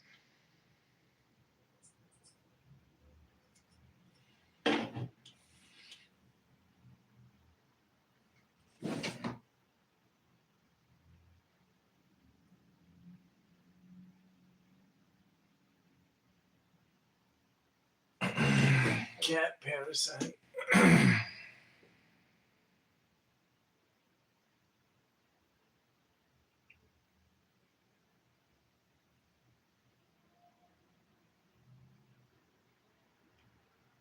I genuinely believe that. I don't think that they're hiding things from us. I think that there's some institutional biases related to Let me give you guys an example. corporate funding, blah blah blah. But When like I was in my that's just me. That's just my personal opinion. Is that the agencies of the government around public health are trying to do what's best for us. Not that they always succeed, but that it is a data-driven process. To go see.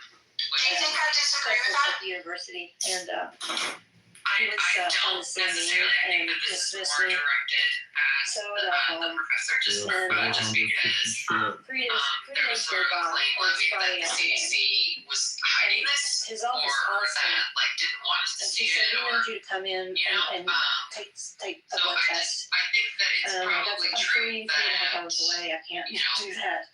And she said, "Well, we'll send you the an population alarm either to has or has been And she said, "You have exposed to syphilis." toxoplasma gondii, Okay. you know, or it hasn't experienced toxoplasmosis because it's like so we need to. the parasite. If you have cats, like you're just exposed to it all the time. You know, I hung up always this like. I just think that This was like a year or two before the internet claim came. by So the I sort got in of my car and I drove powers that 40 be in the minutes health into town community to is the that store. you can have this bug and you can have it in you, and your body will probably just eliminate it, kill it, or when it comes to serious issues like this is the same thing with like 10% of mold women who or have lupus or Pseudomonas bacteria, where it's disease even test a false positive. you know, like I think it's something like a quarter of for people have syphilis.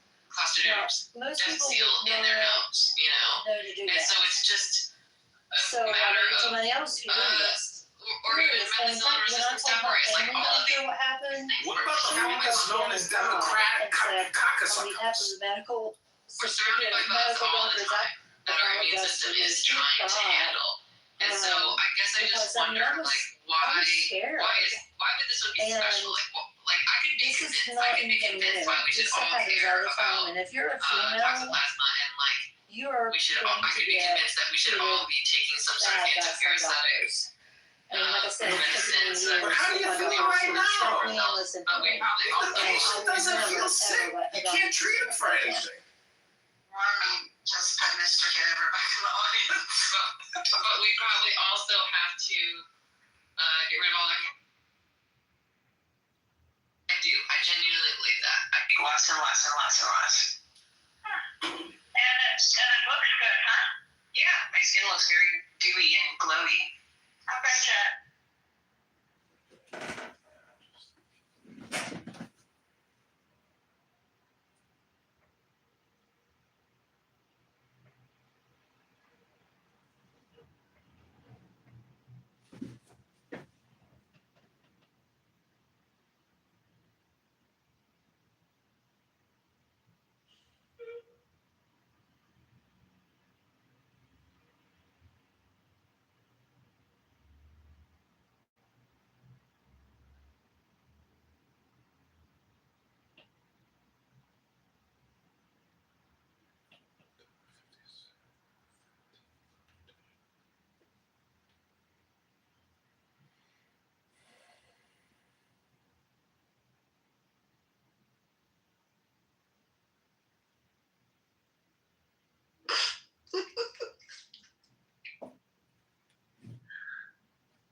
Serendipity back to Candace.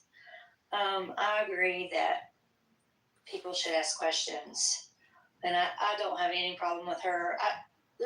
I'm worried about her mental health, but I don't know. Like, part of me thinks it's mental health. I think it could be postpartum psychosis, which would trigger a bipolar episode. I don't know. Don't you think she's got too much together? What's going on? Not necessarily. I mean, people when they're manic, they can fool you for a long time. So not necessarily, but the way that she's been like, every single day she accuses somebody different. And like so much of the stuff that she says like makes no sense, like delusional actually. But there's another part of me that thinks maybe she's just so hurt and felt like she was left out, and she's lashing out. So like I've been like following her really close because like I have concern for her. I'm praying for her, but at the same time, like I know that she's hurting Erica, and I know she's hurting people by like blaming them, because she's blamed everybody. Trump, Israel, Erica. I mean, half all of his friends. I mean, she's blamed everybody, and so I would be more open to like listening to her ideas had she stuck to one narrative. But it just changes from day to day. So I'm actually really concerned about her. What is she saying? Did you hear about the bees? That story about the bees? No. Okay, so she said that she was looking for a Catholic school to send her two kids to. They're 4 and 5, and she was like, went to the school and was trying to ask questions, and they wouldn't answer her questions and looked at her like she was crazy. So she went home and she started like researching the school and the faculty, and she was trying to find out what their hiring process was. Well, then she looked at the friends of the faculty, and one of the faculty members, I guess maybe whoever was going to be her kid's teacher, she looked at who they were associated with. One of her friends was very, very involved in beekeeping, okay? And so she kind of clicked her and found out that she was connected to all these beekeepers, and they were talking about bees, right? And she said that on the beehive, there was a Polish underground demonic symbol on the beehive. And she thought that was really weird. And so, but then she found out that Utah, which is where Charlie was killed, bees are the, I guess, state bug or state insect. And so she connected the two and said, this is too weird. Like, these people that are involved in this beekeeping, this is scary, this is demonic, and now I see the connection and they're connected. I mean, it just completely like delusional. Like, there's no way that that's not delusional. And usually with delusions, there's some truth to something, but your brain just, blows it up. It's not anything that she'd be able to help. I really don't think she would make that up, like to grift. I don't think she would make that up. So I'm leaning more towards there's something wrong, but I don't know. Okay. You could be right. Like I said, Thank you. Initially, I thought for sure there was something mental going on with her. And yeah. Oh, I was going to say they have beehives on their state route signs and stuff in Utah. Like all their street, like their highways and stuff have beehives, like the numbers in a beehive. And have y'all ever met anybody that actually professionally does beekeeping too? They are kind of a strange, cultish little clique. True. There's a bee ball in here. I mean, I've met some serious, major, they provide a lot of honey to retailers and stuff. They are a very strange little subset of farmer. I mentioned in the chat earlier that I saw a thing online about Charlie Kirk's wife getting some kind of big donation from a shell corporation right before Charlie Kirk died. And I was like, immediately when I saw it, I was like, this looks like some bullshit to me, red flag immediately went up. And I guess the thing that I was curious about was because it said that Jasmine Crockett, I think that's her name, the Jasmine Congresswoman from Georgia, I think she's from Georgia. Supposedly she was calling for a federal investigation into this lump sum money that was paid or whatever. And I was like, I feel like if a congressperson was calling for a federal investigation into Charlie Kirk's wife, I would have heard about this, because that would be an insane thing to do as a politician in this climate. So I just snopes it. Candidate and it was Congressman Jack total we just got notarized that was at the bank that was handling the campaign of Congressman Jack Parkway Bank. That shit is so creepy. Anytime that I realize wow, I literally came across foreign psyop propaganda, it creeps me out so bad. So yeah, it is not true. It is totally made up. I guess there was multiple versions of it going around, somewhere Eminem was calling for a federal investigation, and then there was subsequent posts by other pages. It was a huge coordinated false news effort where it was there was articles posted later about the MAGA community is raging about these new allegations about Charlie Kirk's wife, blah blah blah. Ugh, I hate living in this weird post-truth society that we live in. It's gross. Sorry guys, I was on the phone. I just want to know, I don't know if you guys talked about the parasite thing. At first glance. You said blood work. Blood works don't test for parasites. You need to have a stool test. And just think about it. What's the last time any doctor has done a stool test? They don't do it in America. Well, it depends on your issue, but not as part of your regular physical. Yeah, but if 10% of America has parasites, just one type of parasites, you would think chronic parasites, you would think it's going to be part of our blood test, right? 10%, 14% is a lot of people.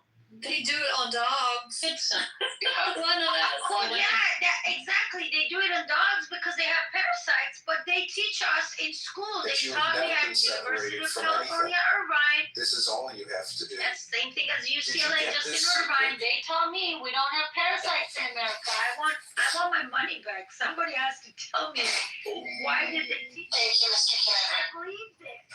I learned this year. I learned that we have so many parasites in America. What will be left? So I asked my doctor, this is a while ago, because I was concerned that I had some, because if you have animals, if you walk around barefoot outside, if you live in a community that has lots of animals, if you live in communities that have lots of wildlife, if you eat food that could be contaminated, that you don't know, and you have a restaurant, things like that. So I have a lot of possibilities of having some kind of thing. I haven't traveled outside the country, so was really not that concerned and not exhibiting many symptoms. However, I said when I started looking at doing like gut cleanses and parasite cleanses and stuff like that, I wanted to know all the nitty gritty. So I started doing research on what kind of parasites a person can have, and there's like whipworm and all the worms, and it was really disturbing. But it was also like pinworms. I think I had like almost all the kids when I was a kid.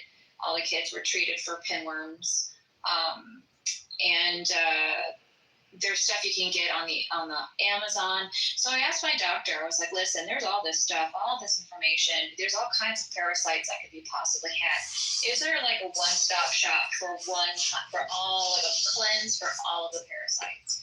And they stated no, that there's certain antibiotics just that attack certain ones. Yes, you can get like a certain medication that makes them paralyzed if you have them. Then they give you some stuff that paralyzes the worms, and then they actually follow up with it too. Then 6 weeks later, that you have to take some more so that it kills like the eggs and things like that. And there's just like I think they don't really, unless you exhibit symptoms. There are so many different kinds of poisons to ingest to treat specific kind of parasites. So say that you're having symptoms, they have to do more of a thorough testing, not just one stool sample, but they have several stool samples, and for each kind of parasite, because there's certain things that are given and specific medications that are given for each parasite. So it's more complicated than just a one-stop shop. And there's, of course, natural remedies like wormwood and walnut husk, whatever. That's just a lot of stuff. You can get it all anywhere. So a lot of people have, or what is it, oregano pills. A lot of people do that with that. So I think that's why there's not a one-stop, like this is what you do for all parasites, because it just depends on what it is, how it was ingested, what symptoms you're exhibiting, what all this stuff. You know what I mean? So, So I think that's why it's more. Kristen, they do stool tests as a routine, as an annual routine. They do multiple stool tests in different, the countries. It's America that doesn't do it. We know one type of parasite. CDC says 80 million of them have it, right? Yeah. They can test for that one type of parasite to begin with. So you're justified for it. No, it's that, not that. It's just they don't care for parasites. They don't care. They literally don't care. I just feel like why they don't care? Because it's a cheap treatment. So people don't like to hear this, but they always say follow the money. What is the cheap treatment? Treating parasites is a very treatment. No one cares about treating parasites. Parasites. When I did the research and I talked to the people, it's not though. It's not just only cheap, but there's several different kinds of treatments So I understand how, I don't know where that information, why that information was given to you, because it's not true. It's given to me in my education. When I took advanced parasitology courses, they taught me all this. It's a very cheap treatment, and that's why we don't care about treating a lot of these parasites like malaria in Africa. And that it's cheap. It's not going to bring money in. They don't care about it. That's what they taught me in school. So that's where I got my information. And yes, it is a cheap. It's a round of anti-parasitic medication. Its stool test is a $50 to $100. That's the cost. It's not like a blood work that costs like $600, $700, $800. So the stool test is very cheap. And then when you treat parasites, yes, you are correct. Not one anti-parasitic medication get rid of all parasites, but anti-parasitic medication, cheap medicines. Ivermectin is one of them. The rest of them, same price as ivermectin. These are cheap medicine. This is all just playing right into why. I feel like this is all playing so well into Mike's point he made earlier.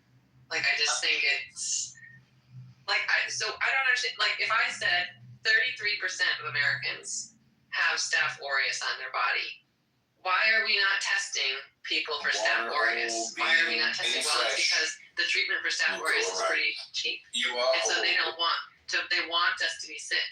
That's why they're not testing us. Like, do you see how easy it is to just, like, fall into that rhetorical trap? I mean, it's not a trap if 70% of Americans, they have chronic illnesses. I mean, you can say it's a conspiracy, it's a trap, but we're not a healthy nation. Well, I consider myself healthy. I eat healthy. I only eat organic. I don't eat processed food. And I still have chronic illnesses, and they started in my 30s. So we're not a healthy nation. So something is wrong about our food, about our medicine, about our healthcare system. When 70-80% of people are sick, Liberty, if you had an education in this field, they would teach you that in school. If people are sick, something is wrong. It's simple as that. So there's no trap. This is no conspiracy. We're not healthy people. Majority of Americans, they have multiple health I have problems. to drive to Springfield Monday morning. This is Joe. I just want to say something. I think you got to get into the politics of medicine here. Now, we have universal health care now. And when you look at it from the perspective of pharmaceutical agent, a hospital, they're there to make money. They're not there to give you natural treatments that they're not going to make any money off and have all their beds empty. So what I'm hearing is that it is profitable to allow the people to be sick because since they're guaranteed the income for the treatment, which is much more expensive than that person going to a health food store and buying the $15 version of the antibiotic, which is a natural herb, they're going to make $150, $200, $1,000 off that patient. They're going to make more money off the patient by getting them into the Western model of medicine, billing their insurance and checking all the boxes that the insurance company wants them to do. And that is apparently what was happening now. That's my belief, is that that's what's happening now.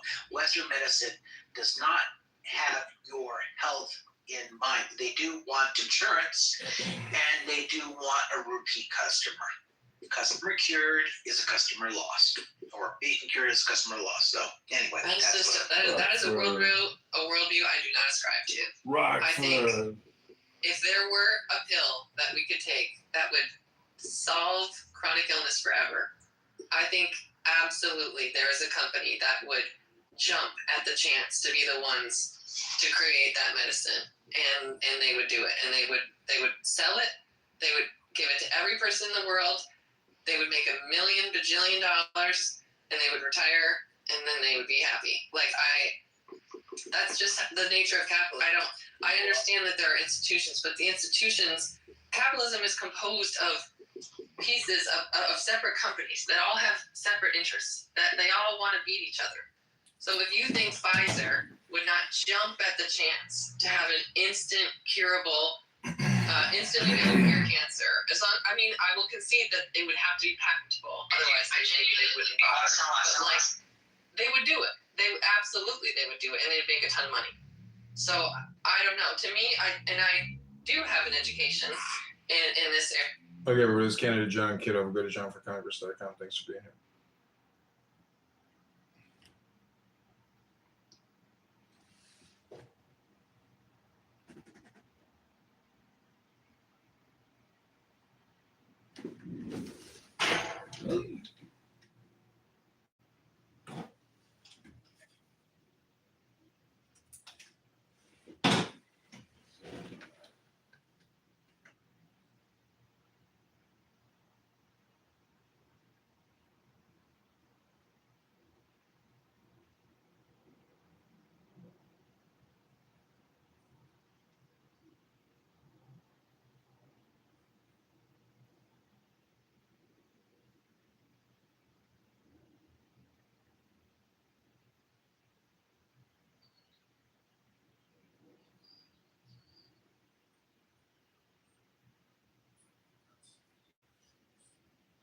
So,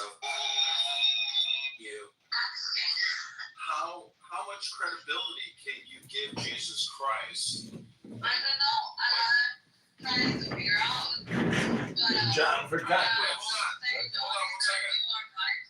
What I'm saying is, how can you give the organization's credibility? But I'm trying to see.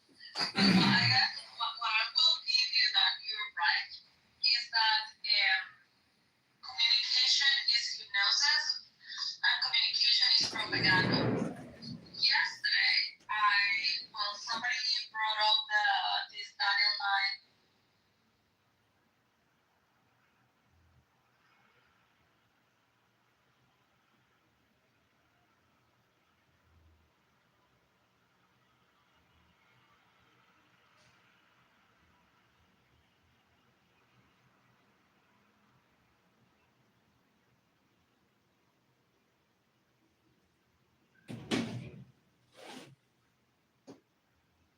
So much grief.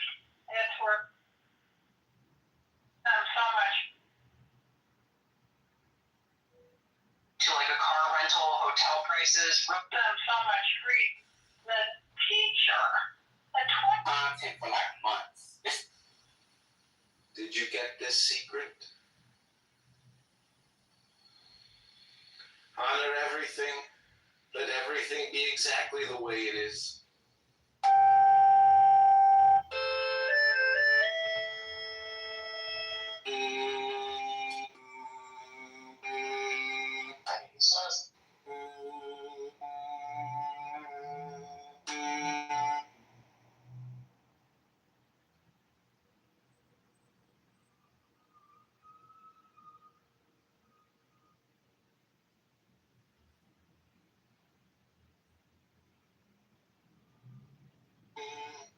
Truth is not something outside to be discovered. It is something inside.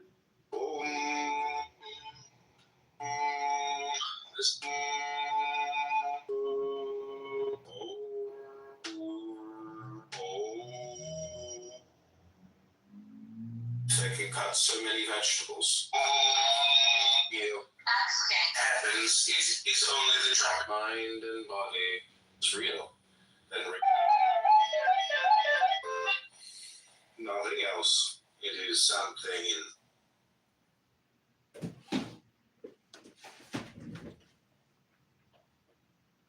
That you have never been separated from anything.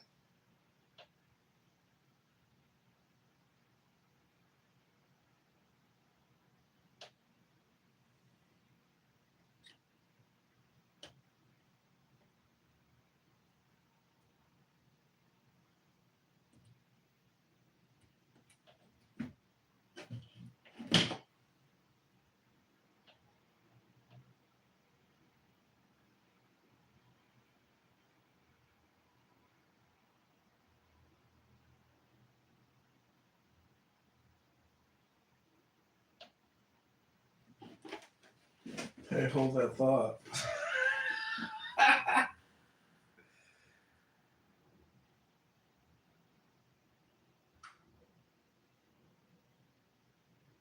we could have worked together.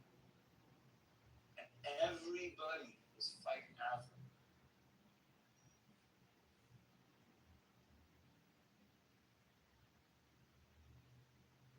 That you have never been separated from it.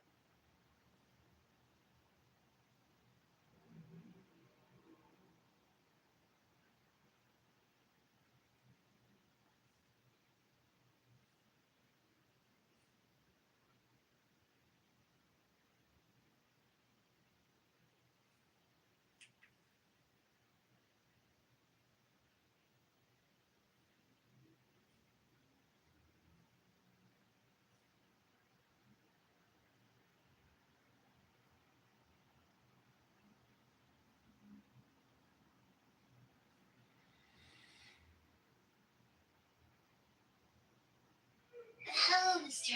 Hi.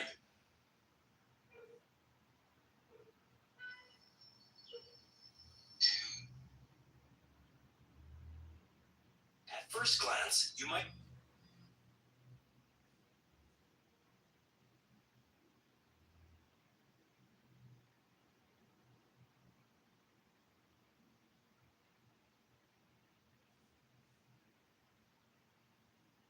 Because they have a couple drinks of the pretty girls, so now they wanna kiss up.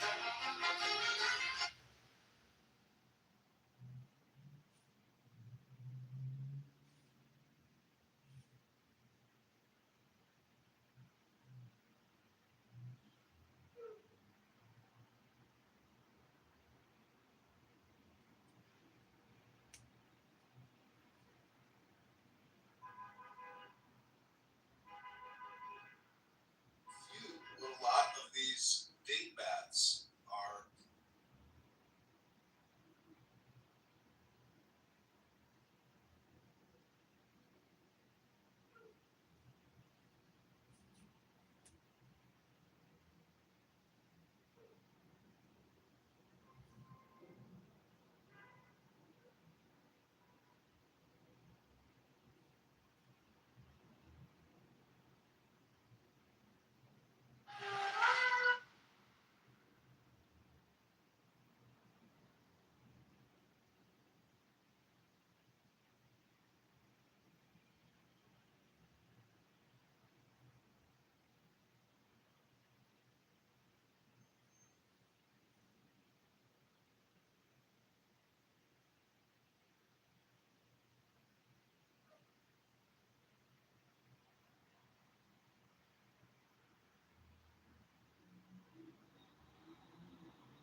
under the sheets.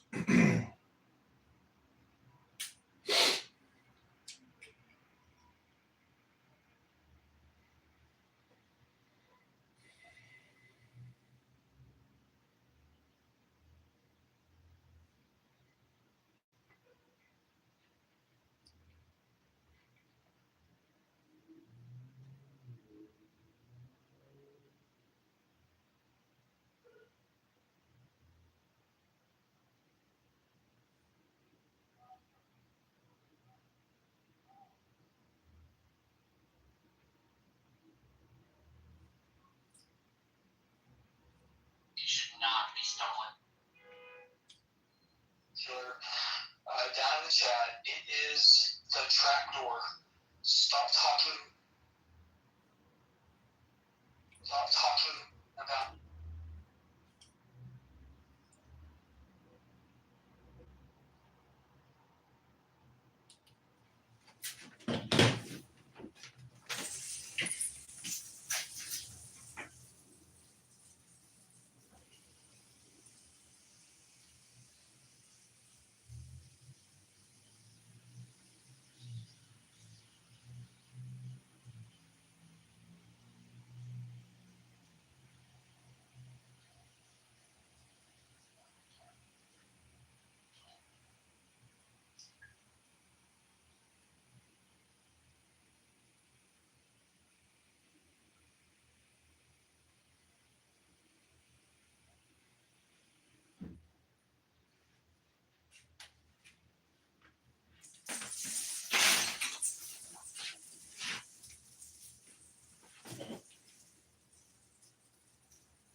Actually, an investigative journalist, doc. Actually, How much was it? How much?